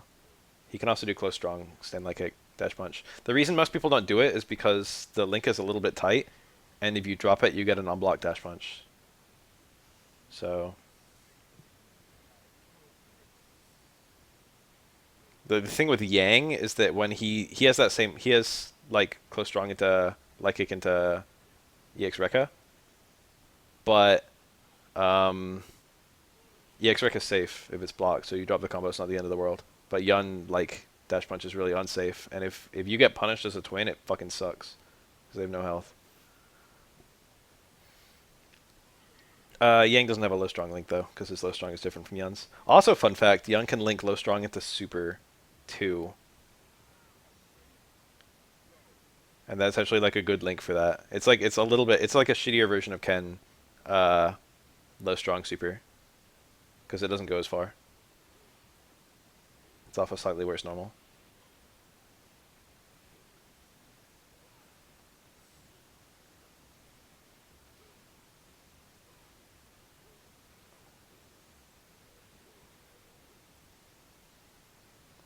SF5 has weak keyframes in general. The animations and like whatnot look good overall, but the keyframing is really bad.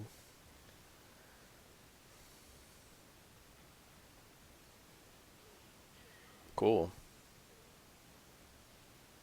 Is that jump jab into jump jab? I think low strong links to itself. It definitely does. Meaty. Interesting. I love how tall that hitbox is on that overhead. It's a really nice thing Alex has. That overhead, like other characters actually would want that overhead. It's quite a good overhead. The damage is really high, the dizzy is really high. The hitbox is pretty good. The only downside is this one parry only. The range is nice too.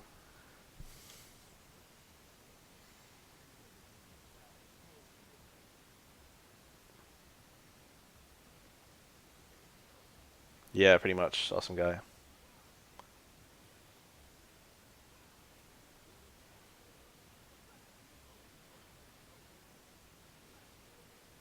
DS Alex biggest problem. I made a huge video on Alex.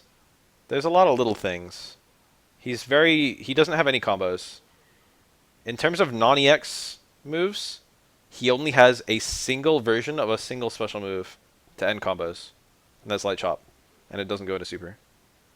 So literally everything with Alex either goes into an EX move. And he only has like 4 EX. He only has, like, when you add in the EX moves, he's got like 4 moves he can combo into. Of which like 3 are useful. It's like add in EX chop, add in EX knee. Ooh, look at that. Beautiful. Very cool. Oh, another one. Yeah, beautiful. If Crouch Fierce only hits once, it only adds JP3. So Alex gets a juggle. If you get both hits, it's JP6 and he gets nothing. That was cool. Using that Crouch Fierce anti-air. Did I tell you guys that I found out that Alex has to use like angled Crouch Fierce to anti-air in SF5? And I was like, oh, that's really weird. Why would they change that from Third Strike? And then I found out that he can also do that in Third Strike. I was like, oh.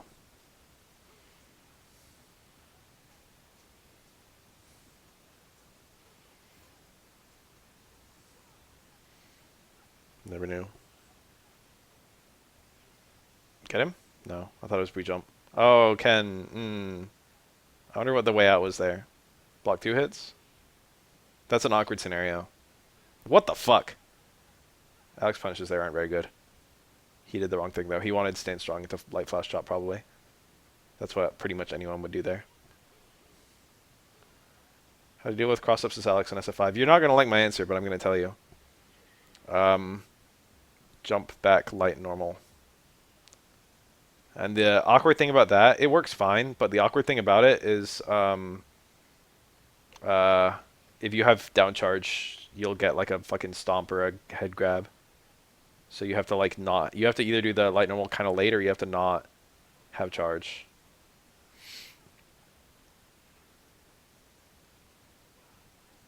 That works with every character. That's a universal counter to cross-ups in SF5. Oh, that's teabagging. Every character can do a jump back light. You should jump and jump back are like equally fast, I think. They leave the ground at the same speed, and I don't think there's a difference in the speed of the air normals. Jump back just ensures that you'll like be facing the right direction, and they'll be in front of you. Whereas they could potentially go over your head during the neutral jump.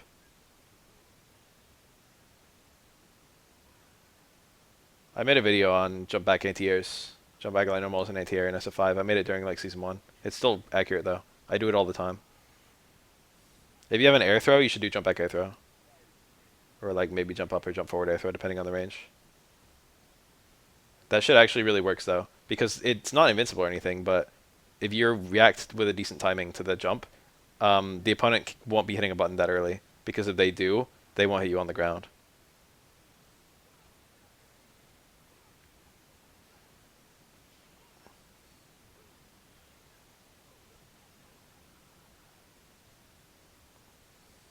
Nice confirm. Didn't get the double. It might be really hard there. Wow. Was that fucking crouch fierce into SA3 and then it whiffed a hit but still like comboed in time? No, it comboed in time. That's a 9-hit super and he lost a hit but got the crouch fierce. So it was still 9 hits.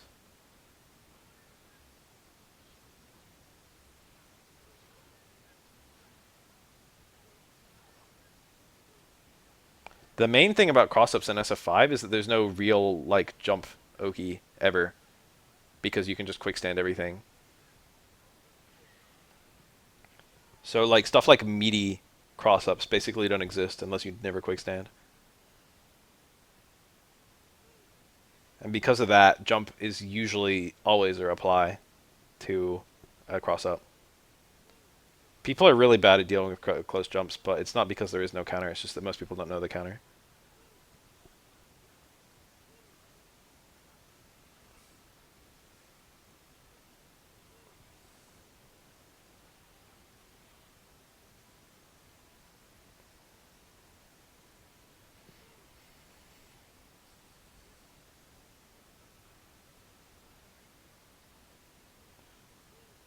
Dark side, like, it was very important to them that he like looked like he didn't care about what he was doing, and the way they did that was have him fight with his hands behind his back, and then they did such a fucking bad job at like giving him attacks that kind of kept that, or like had like moved to and from it. Cool. Never see that. You usually only see that move to chip out EX shoulder. It's quite good when it's SA2 Yun, which actually, by the way, it is. Oh, here we go. Look at that. Pew. It's not that strong. It's good, though. You can technically go EX shoulder into super and it hits on the ground.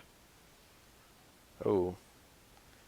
Probably the main thing about SA2 Yun is that you get a whole bunch of EX meter to play with. It actually is more EX meter than any other character in the game. It is the longest 3-bar super.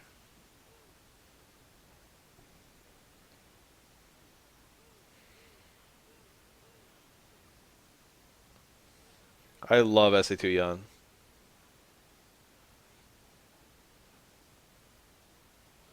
I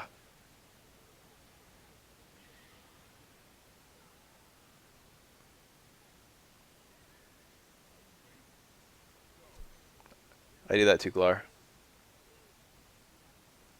Most characters can't keep you in the corner when anti-airing, and that's why you see that at high level play too. Good players just like, you see the Tokido do that shit. Tokido will literally like just jump out of the corner and then eat the anti-air. Yeah, SA2 Yun uses different confirms. You still use like that one. But like you having all the EX moves is different. He didn't do the super. No, that was smart because he didn't need to waste the meter. There are certain normals that you only use because they confirm SA2, and then also like you see more EX enders. Oh, that was probably an intended super. I think pretty much anyone would super there. He's got a lot of meter. It's burning a hole in his pocket. I think you want TC. Nice. That's invincible. What's your follow-up? He chose not to spend the meter. I think that was right because he could still easily lose this. Oh. Okay. Gal can pitch you back into the corner. Ibuki can do like anti-air into dash to keep you in the corner, but like not quite the same. Remember when Rashid could like you could jump over him and you'd still get thrown back into the corner by heavy mixer? Fuck that.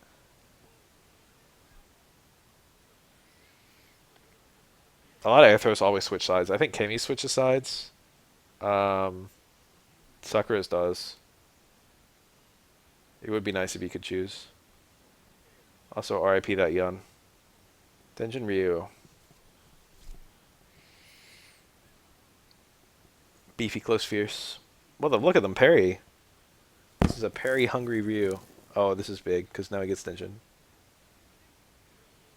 Damn, fuck that guy. I remember reading comments from a guy who was telling me that fucking Denjin sucked because you could just quick stand it. Find that guy. That Ken just quick standed and then he fucking died. In what universe is quick standing a counter to Denjin? It limits reuse options.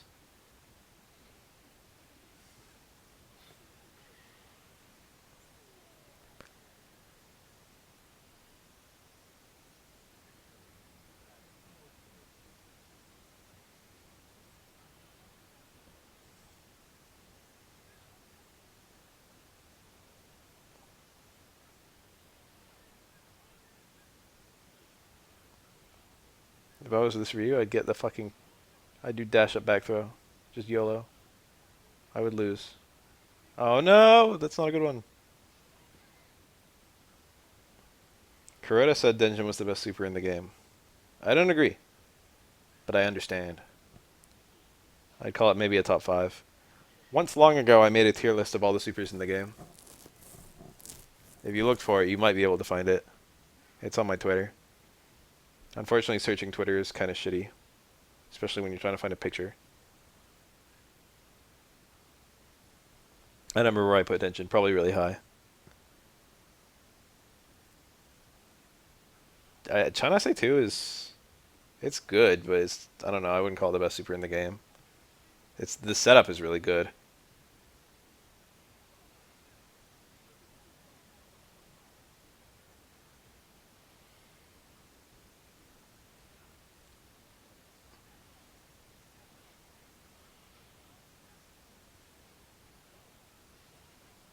I like stones more than I like booger.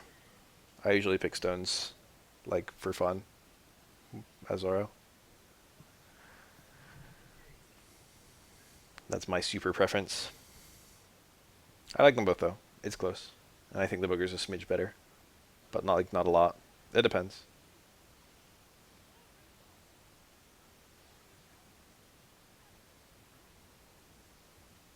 Honestly, Tengu Stones is about as good as booger. And also about as degenerate, yeah. It's weird to say, like, this move is as degenerate as this other move that has an infinite. Every Ryu super in this game is viable. I do think Denjin is both the easiest to use and the best, but it does have a couple minor annoying things. The most obvious is that you can't truly use it for punishes. That was lucky. Like, a punish at best gives you a setup into Denjin. And it can be a good setup, don't get me wrong, but the opponent might parry out of the setup, you know? It's like if the opponent has 40% and you get, like, a punish, you get, like, a good parry, you just get, like, crouch fierce donkey kick and then a setup into Denjin, and if they parry the Denjin, they're still alive. Compare SA1, where it's like you get like I don't know, fucking close fierce light DP super, and then they're just dead.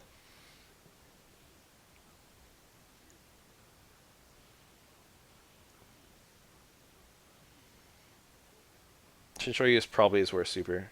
In most metrics, I would say yes. It's the one with the fewest setups. It's universal against everyone except Tabuki, I think.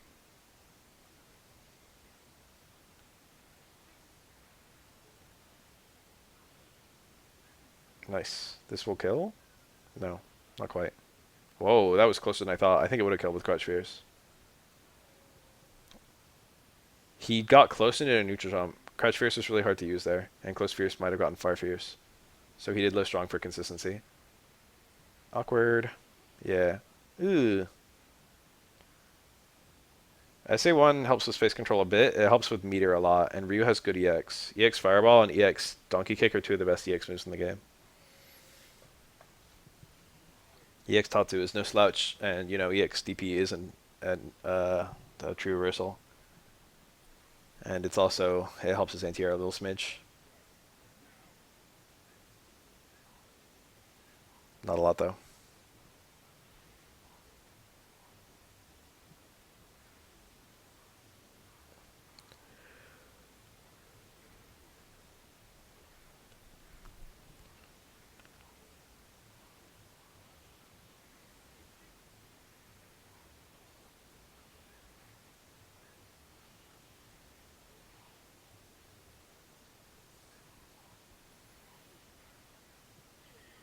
Ah, I feel like 12 got like 10 more hits than Ryu. But look at the HP. Half versus 0.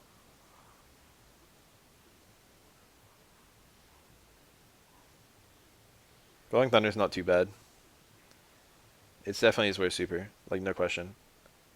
If it comboed after overhead, you would probably see some people using it. It's one frame too slow to be viable. It's also like, you want it to be stronger considering it's a 1 bar super. It's pretty strong. It's the strongest super. But it's not like as strong as like a Shinshoryu.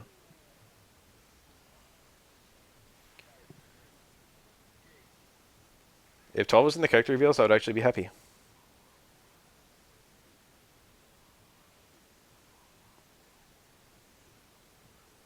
I think the SF4 fireballs look really pretty.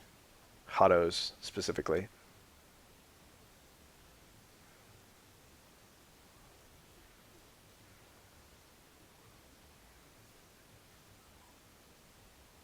X-Copy would take like no effort.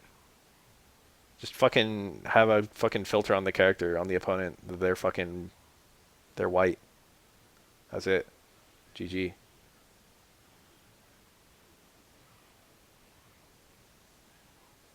That's what they do in this game. Just have a special 12 palette for every character. X-Copy would be super fun in SF5. If it had no recovery, it would actually be a decent super.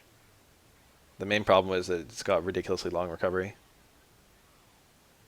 Swapping forms in 3D, it might be, I can see that being like weird to fucking model the swap animation. But, oh. He got Reapers too. It looked like he was mashing real quick. They spin faster if it's smashing. The big thing about 3D games is that carrying more information into the game is really difficult. Like carrying like information from characters who aren't on the field. You could like load 2 characters instead of all of them like you could in fucking UMK3 or whatever. But X-Copy just turns into the opponent, so that's not a huge deal.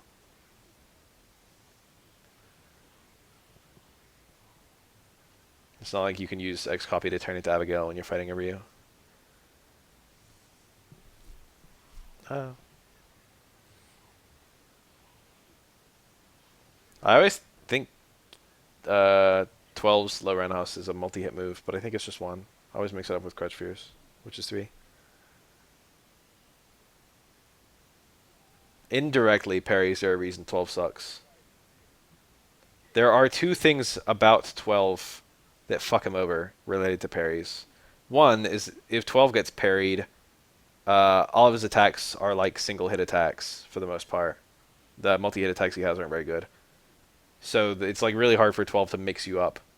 Well, it's not hard for him to mix you up, but like it's like if 12's attacks work, they only do a smidge. They're not super strong. And if they're parried, a lot of them have like long enough recovery to punish, and he can't like mix up whether he cancels them and stuff like that. So he's vulnerable to parries mathematically, and like, you know, you don't need to make a crazy read to parry 12. That's reason number one. Reason number two is if he gets parries himself, his combos are weak as shit. So if like he parries Ryu, he gets like 20% at most. And if Ryu parries him, Ryu can get like, 30 to 50 depending on super end position and whatnot. So 12's parries, even though parry's universal mechanic, 12's parries suck. And also he's easy to parry. Well, he's not easy to parry. 12 is quite unpredictable. But it's not risky to try and parry him. Be more accurate.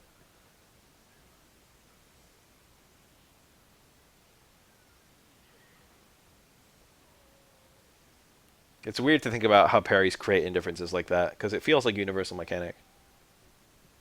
But then you start having questions like, what's my strongest punish combo? Since parries, all they do is they give you a punish opportunity. I mean, that's not all they do, but in that context. Oh, you missed the Sterenos.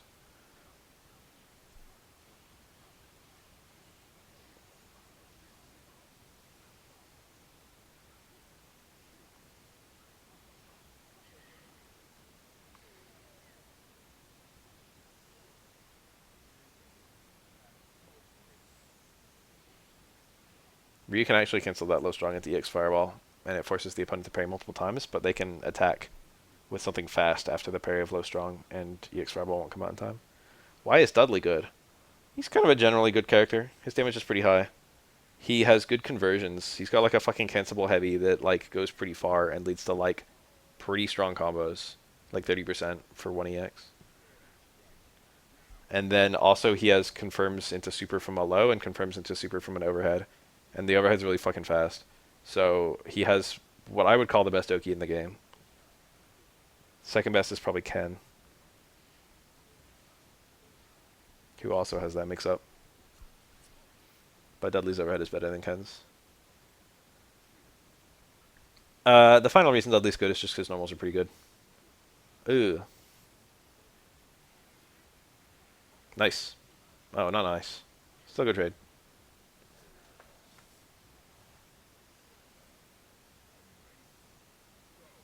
That was a punch and cross, wasn't it?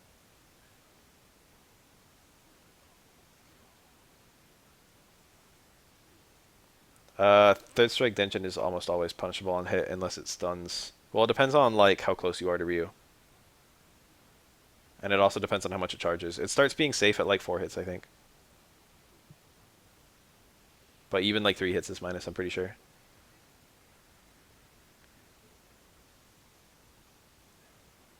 You usually have time to charge 3 hits if you have like an actual Denshin setup. Yeah, most Ryus will look for setups where he's not point blank. They'll do like Fireball, Denshin from quarter screen is like the most common one. Oh no, it ended. No one go anywhere. I gotta find a new video.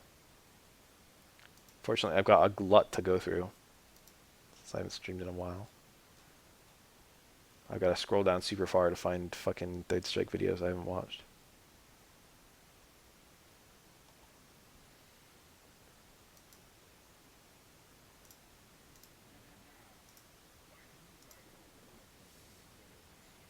Beth, just play me.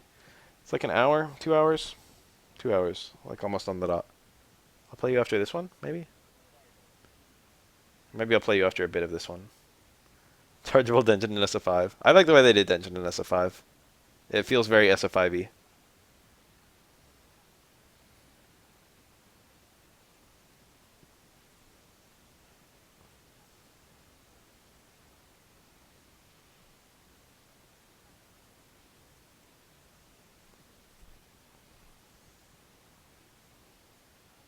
Dungeon in SF4 doesn't feel anything like Dungeon in SF3.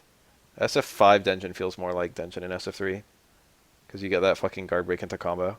That shit's cool.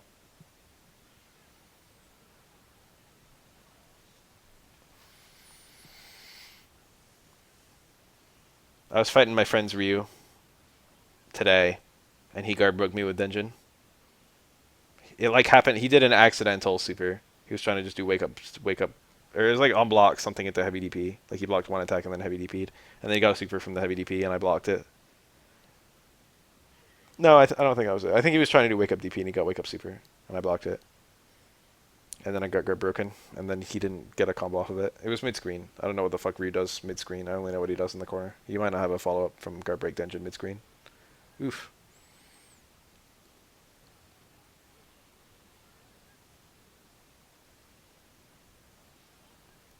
You cannot jump out of Ryu's point blank super in SF5.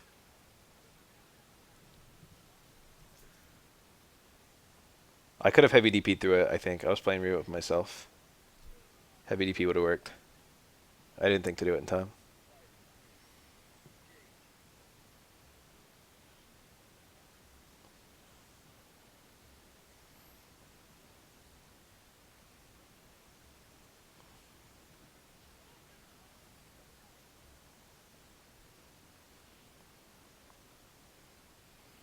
I would actually really like Goken.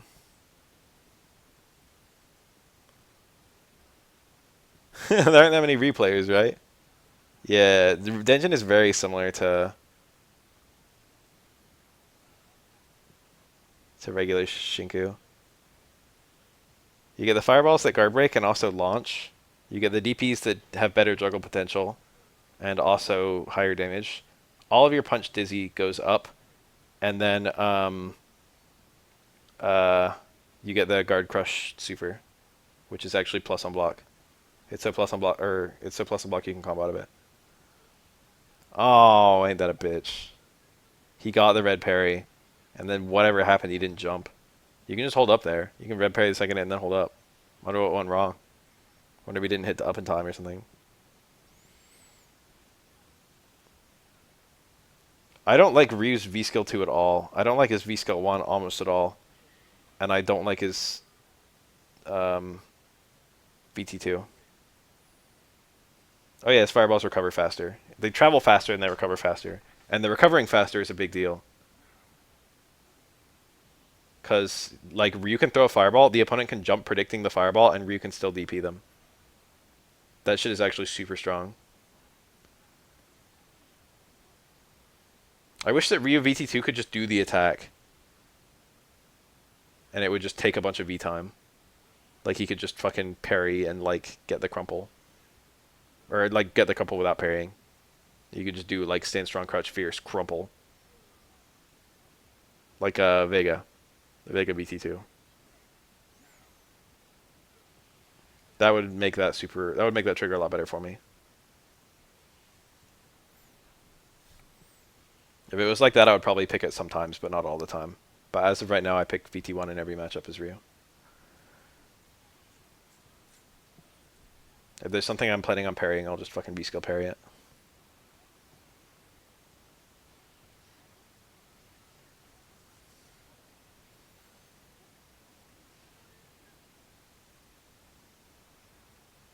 It charges a lot faster, though. You also can't dash cancel it prior to it hitting. That's another big difference with Kage this one. You can only dash cancel it after it hits, and it makes it more unsafe instead of making it safer. Oh, I can't wait for Ed buffs.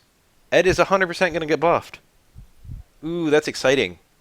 Even though Ed like got a lot of nice buffs last patch, he's just going to get more this patch. It might finally be time to fucking change mains to Ed.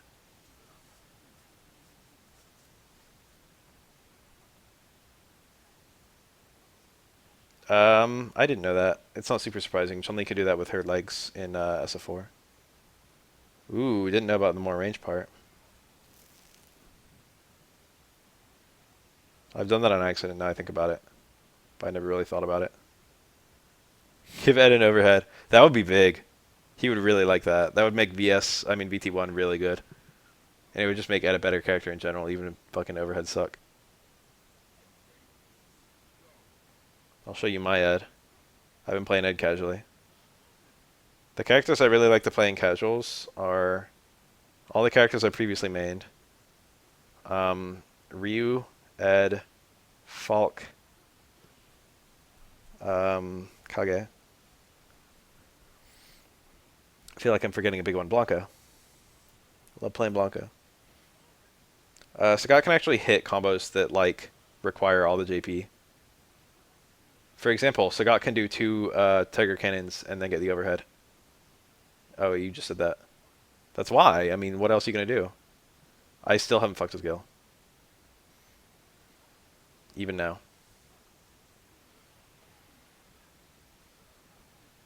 Delta Red McCoy is one of the worst things I've ever read. When you say Rook, are you talking about like Dragon's Dogma Rook? I'm actually hella down with that. Not really. I think crossover characters are cancer. I know they sell the best, I just think they're cancer. I think they're not morally, what the fuck. I think they're creatively bankrupt. The one exception I will have is when fighting game characters cameo in other fighting games. If we got Iori, I would be like, damn, that's cool. If we got Dante, I would be like, eh. Even though I like Dante. Even though I love Dante.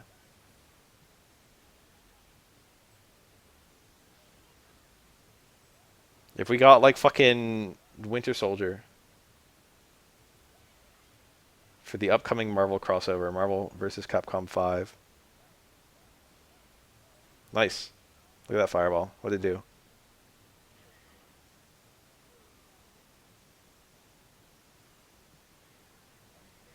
When I saw General Ram in Killer Instinct, I was like, fuck. When I saw a Battletoad in Killer Instinct, I was like, damn, that's cool. So I definitely don't hate all crossover characters. I definitely like a Battletoad.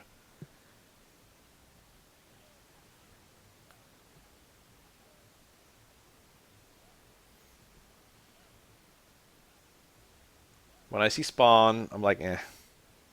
When I see fucking, what's his face? Hellboy, I'm like, eh. When I saw Link, I was like, eh.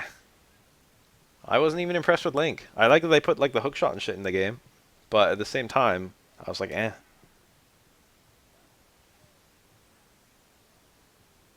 I don't like crossover characters. I don't like the alien, the xenomorph. I don't like Freddy Krueger.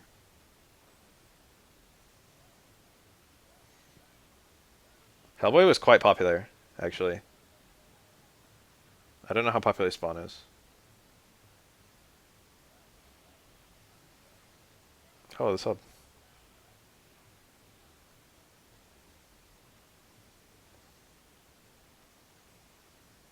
When I saw Akuma in Tekken, I was like, that's cool.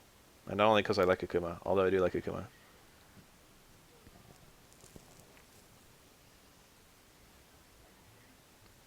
Taking characters from other fighting games gives me it gets a thumbs up from me.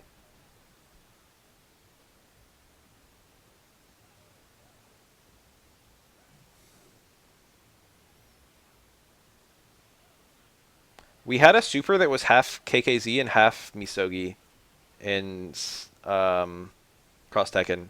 But weirdly enough, no one played Akuma in Cross Tekken. Isn't that kind of strange?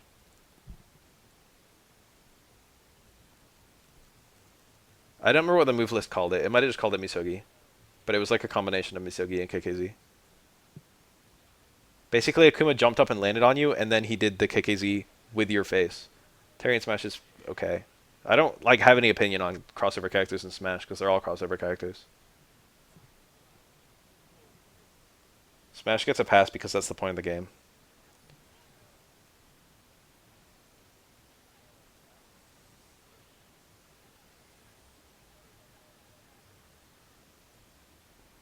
I like when stuff expands the universe even when the universe is really goofy. And I would say Street Fighter is one of the goofiest universes.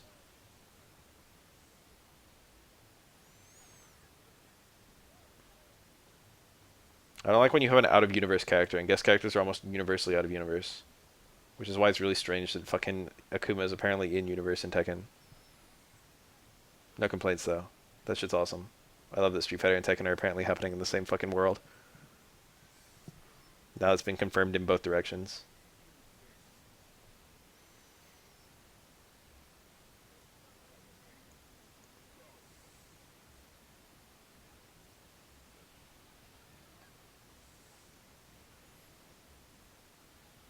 The charge up move for Akuma in Cross Tekken was fucking Demon Flip.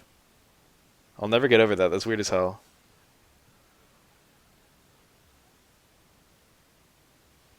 It's weird too because the Misogi had a weird motion. It was like down, down, down kicks or something. But to charge it up, you had to charge up just you had to do like Demon Flip and hold kick.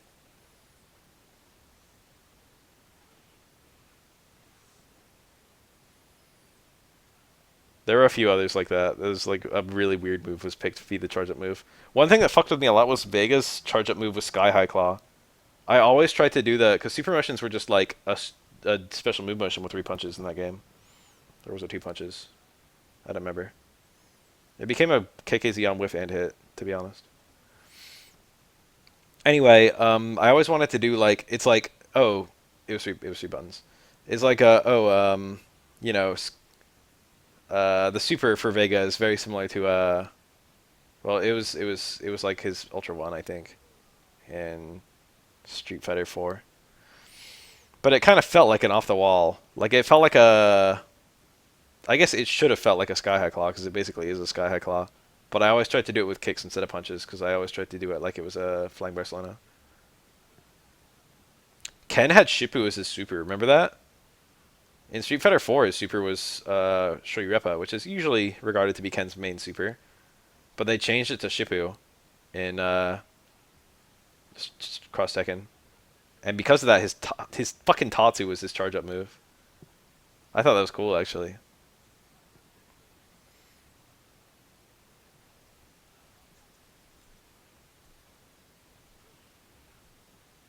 I used to 2x punches, and I just manually hit 2 buttons when doing those moves, and it wasn't a big deal. I can see it fucking up with some other people if they had weird controllers or whatever. But my controller's pretty weird, and I still managed. Charge up moves were really good. I think, in general, it's really unfortunate that Cross Tekken flopped, because while there were a lot of kind of weird ideas, there were a lot of really strong ideas. And now we're not going to see the strong ideas for a while, even though they were really cool. I like boost combos, and I like boost combos to EX. That shit was a really good idea. That shit was fun. I would love to see that in ooh, I would love to see that in a Darkstalkers remake or something.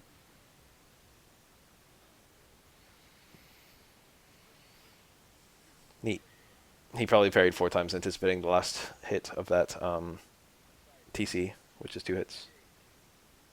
I think gems could have worked, but people weren't willing to hear it, so I guess they were the worst decision. Pandora and the way the time worked definitely weren't good.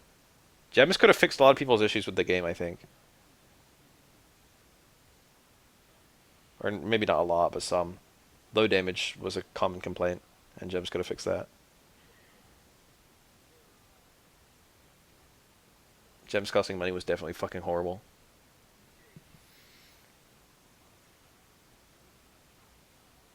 There was strategy to gems. They weren't without strategy. Like the gem activation conditions, you could like build your team around that and build your strategies around that.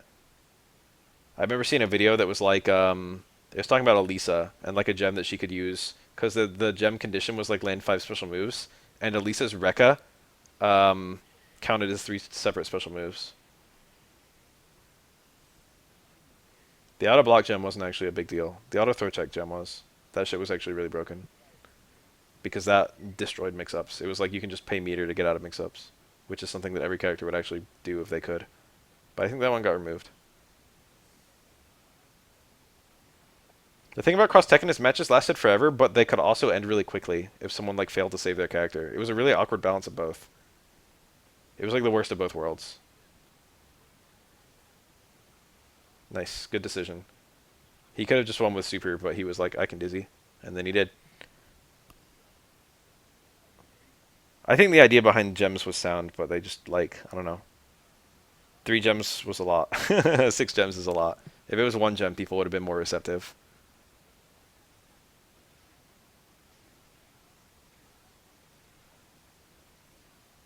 And if there were fewer total gems. Announcements in 1 hour 40 minutes.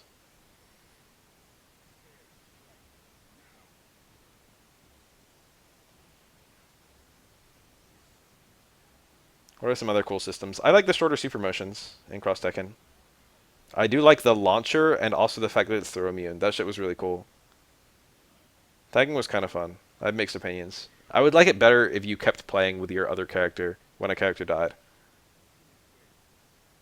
I don't like that it went with the Tekken tag system where it's like once either character dies, you're out. I would have liked it if it was like Marvel. A lot of the Tekken characters were really neat. Oh yeah, we're getting 5 new characters announced. Well, some new characters announced. Maybe all 5, maybe not. We're probably if there's going to be balance. I mean, we know there's going to be a balance patch. Um, they'll probably show off some things from the balance patch, and if there's a new mechanic, they'll certainly show off the new mechanic. But I wouldn't get my hopes up for a new mechanic. I don't think we're going to have fucking 2CAs ever. The main thing about 2CAs is that it just wouldn't be useful.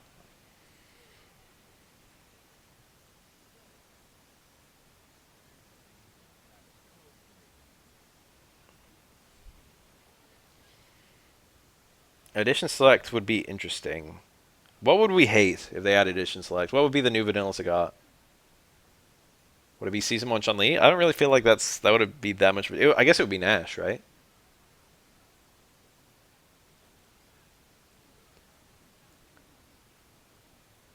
Season 1 Mika. That's a good one. Mika with the Anywhere wall claps. Season 2 Urian. I don't know. Maybe, yeah, no, yeah, that Season 2 Heavy Punch would be nasty.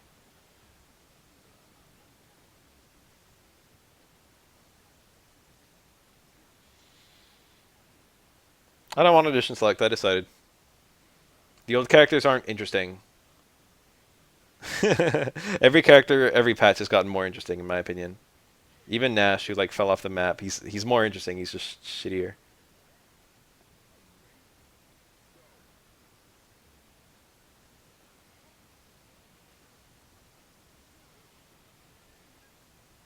If they added Edition Select in training, or in like battle lobbies, I'd be okay with that. I'd be like whatever. Which is probably how they would add it, but I wouldn't care about it. Online training is actually truly what I want. That's it. That's what I want. Why the fuck do we not have that yet?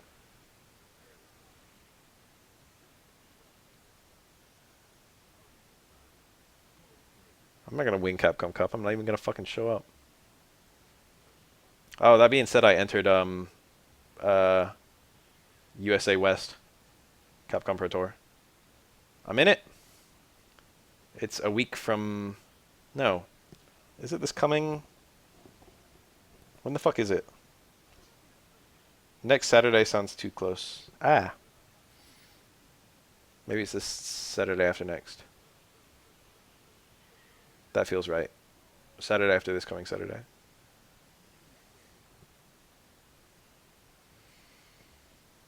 I probably won't do that well. I'll probably win 2 and then I'll probably go 2-2. That's my prediction. 2-2 is about as good as I am. That's better than like 75% of entrants, but not better than like 87%.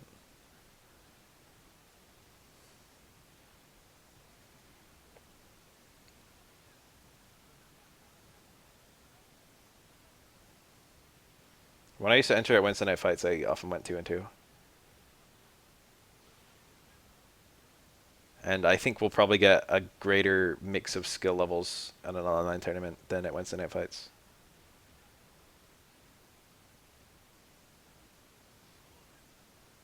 Oh, is this the range of hands? Time out while I observe it really quick. I do want to see it. Show me the power of these hands.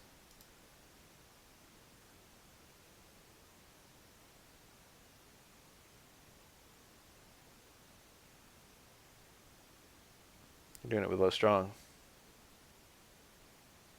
There we go. Jab hands. I see, I see. Very interesting. Where were we? Regularly scheduled programming. Looks a little bit bigger. Characters don't move in their first frame in SF5, but they do move in their end frames, and they also definitely move in their middle frames. But the middle frames usually don't matter because most things don't cancel on whiff. But every now and then, if you do like certain normal into other normal instantly, you'll see that like you advanced a little bit compared to doing the normal separately.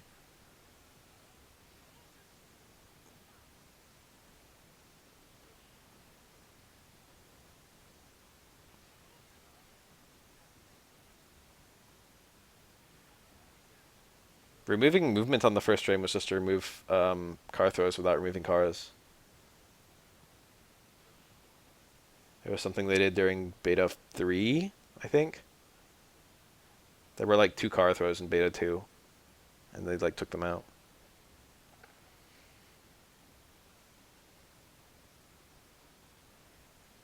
Chun-Li's was very obvious and deliberate. They were like actually going to have Chun-Li have car throw.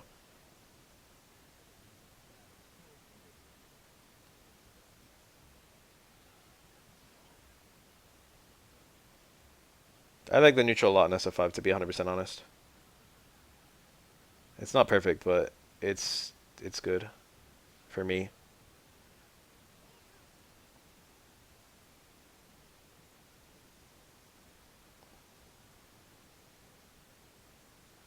I don't remember that. Those aren't that strong in SF5. I mean, they're good for the meta. Oh wait, you want them to be stronger. Or what? I don't know. I don't know what anyone wants. Throws are just like, I took a little bit of damage, but now I'm out of the mix-up. I like that. That's like perfect for me. I do wish overheads were better. Overhead should be like -2. There, I said it. Like all of them. Fuck punishable overheads. We've got rid of the input lag. Go back to having better fucking overheads. Overheads don't lead to anything. It's okay if they fucking... It's okay if they're safe.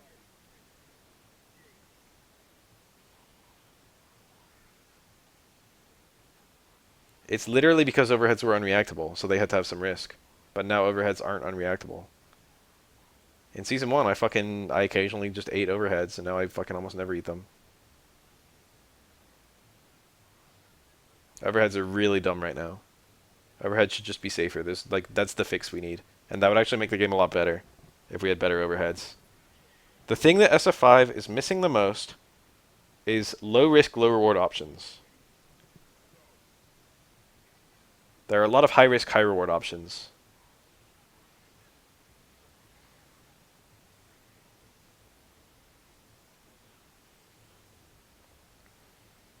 Ooh.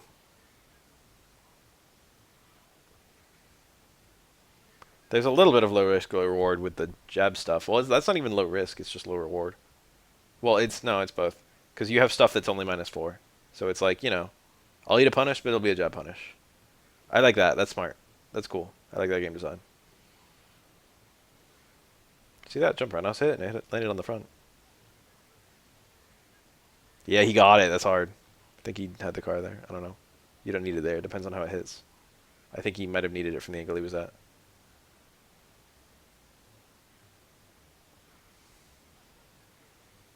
G actually does have both. I agree with that.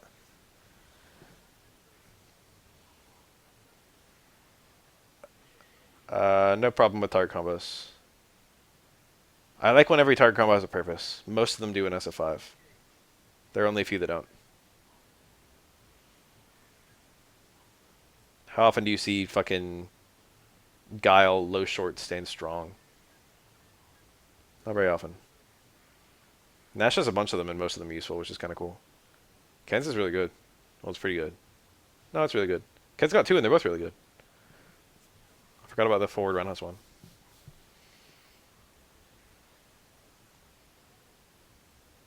Cody's is pretty good.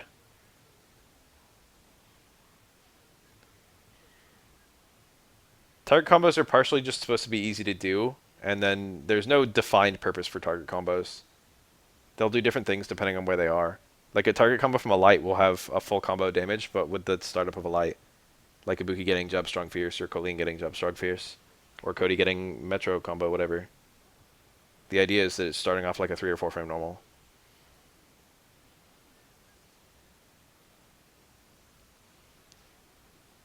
Yeah, that can be true, this comment. But it's not always true.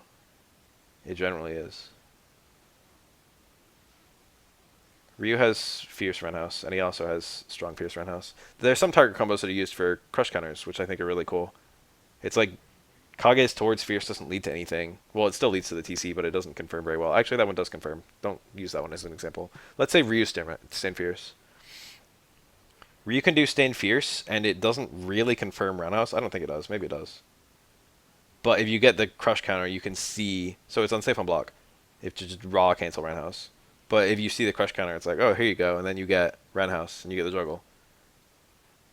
Compared to like a cancelable move where you get a cancel afterwards, that would be very rewarding. Ryu doesn't have something super rewarding. He just tags on an extra hit. That's enough of a reason for you to hit Stand Fierce without making it crazy.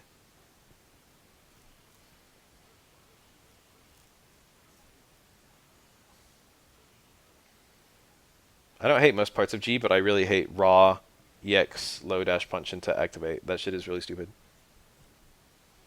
What are some other things I hate on G?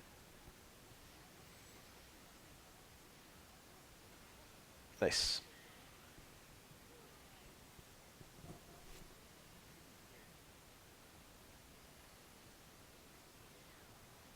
Can G cancel like level 3 low dash punch into super? I mean into trigger? Or is it only the EX one? I don't even fucking know. To the best of my knowledge, the EX moves are just the same as the level 3 moves.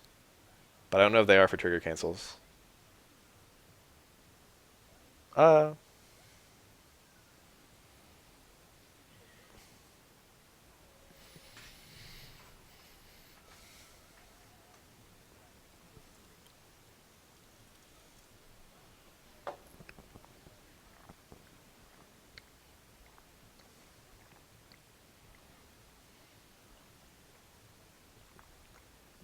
you want to play Alex of all characters? I would think that my Alex video would fucking get you to not play him. That's cool though. I wish you luck. I wish you a long and fruitful Third Strike life.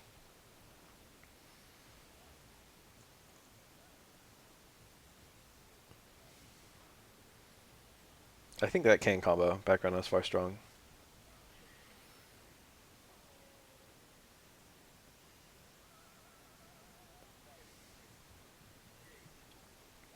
Alex isn't that bad. There's at least 5 worse characters you can pick in this game. And when I say at least 5, I mean more like at least 3. Because I think when I made a tier list of this game, I put Alex at bottom 4. My personal opinion is Sean is the worst character in the game, then 12, then Remy, then Alex. If that's not your opinion, that's okay. But I would personally put both Hugo and Necro well above Alex. Cool. Bad punish.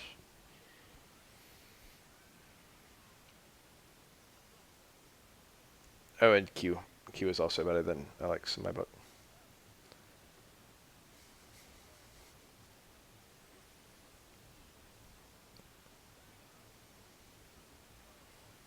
I was going to say Alex does mad damage too, but he kind of doesn't. He does good damage if you can get a heavy chop, which you never can. And then he just kind of has like decent burst damage, but the damage itself isn't even that good. Oh, it's so good being Oro, where you can just close strong cross counter. I feel bad for every other character. Abigail is completely different from Hugo. The only fucking similarity they have is they're fucking tall and from the same game.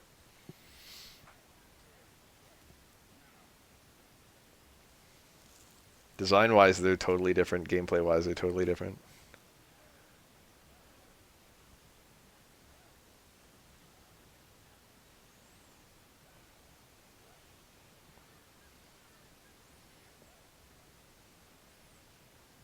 Grappler players deserve Abigail. Abigail was a call-out. Capcom was like, look at grappler players. Look at these drooling retards. Remy's pretty safe.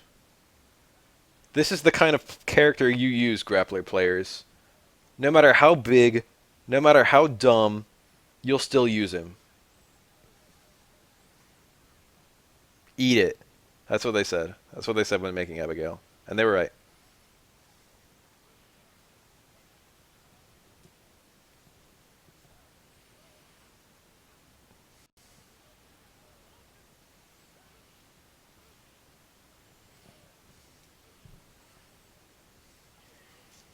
Capcom knows that grappler players literally just pick the tallest character in the roster.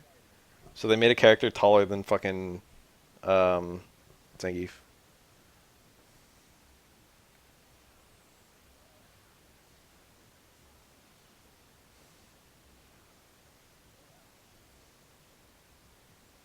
Abigail players actually are. Command grab gubber. More like command grab gub room. I love when characters are actually taller than they appear to be because they don't stand up straight. Obviously, you got characters like Faust. But in like Street Fighter, whenever Honda stands upright, or whenever like Birdie stands upright, and it's like, damn, they're fucking tall. Or Blanca. Do you know how tall Blanca is? Blanca never ever stands upright. But every now and then when he's doing some fucking position where he's upright, it's like, what the fuck?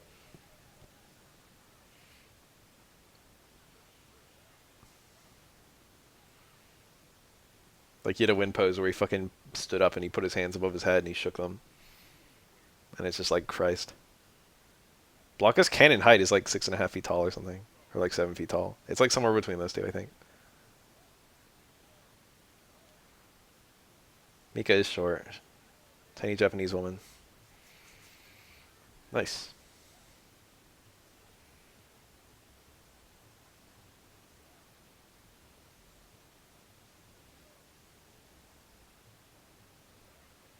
6'6" is pretty tall. I think that's probably taller than Abe Lincoln. How tall was Lincoln? He was like 6'3" or something, or 6'4". I heard that Donald Trump is actually the tallest U.S. president. I remember watching shit. I don't know if he's that tall anymore. 6'3". Okay, that's not as tall as I thought. Um, Elena's like 6 foot, 6'1" or something. No, I think Abraham Lincoln actually was tall. He had like pituitary gigantism, I think, or like something like that. I forget what it was. He had some condition. I don't think it was that. I don't remember what it was. 193. I don't know what that is in fucking freedom units. Oh, you said freedom units too. Someone. Okay, 6'4". I heard that Donald Trump is the oldest U.S. president. That's weird to think about. That's like a super strange thought to me. 73. You really can't tell for what it's worth. Trump doesn't like have like a visible age.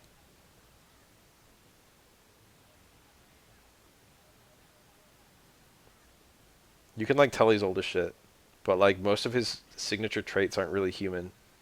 Like his weird fucking skin and his weird fucking hair.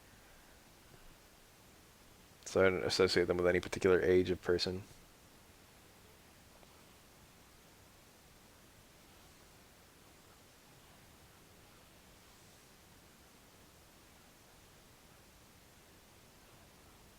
I wonder what Donald Trump's approval rating is like right now. With the recent kids back in school plus like America's the greatest. I just feel like that can't be doing anything good for him. He had a forward jump and then he fucking neutral jump. I mean a forward dash neutral jump. People are nervous sometimes to do fucking forward jump combo.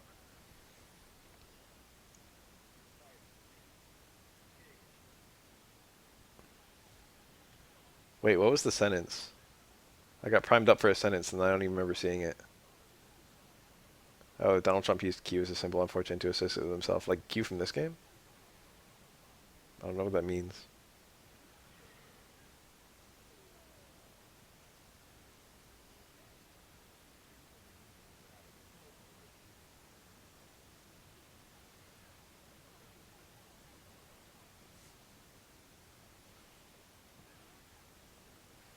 Oh, that was unsafe on hit. There was like nothing good to do there actually, except charge it a really long time. Ken had a punish either way though. Oof. The stupid announcement is in an hour that the stream starts, and an hour 20 minutes for the actual announcement theoretically. The mail-in voting thing was really not the mail-in voting. Well, yeah, the mail-in voting. The delay the election thing. I saw a video that was just it was nonstop. Because what's his face? Biden said that Trump would try and delay the election, and that was a huge talking point for the right. Was like, why would Biden say something like this? How fucking stupid is this? This is how desperate Biden is to say dumb stuff like this. And then Trump actually did it. He fucking said delay the election. And it was I saw a video, it was just all the fucking Fox News propaganda saying like Biden is fucking dumb as bricks for saying that Trump would delay the election.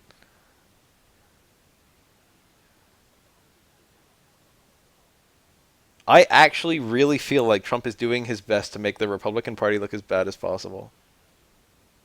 If I was a fucking Republican, I would distance myself so fucking hard from Trump. Oh, that's sad. I checked to see whether I was registered to vote.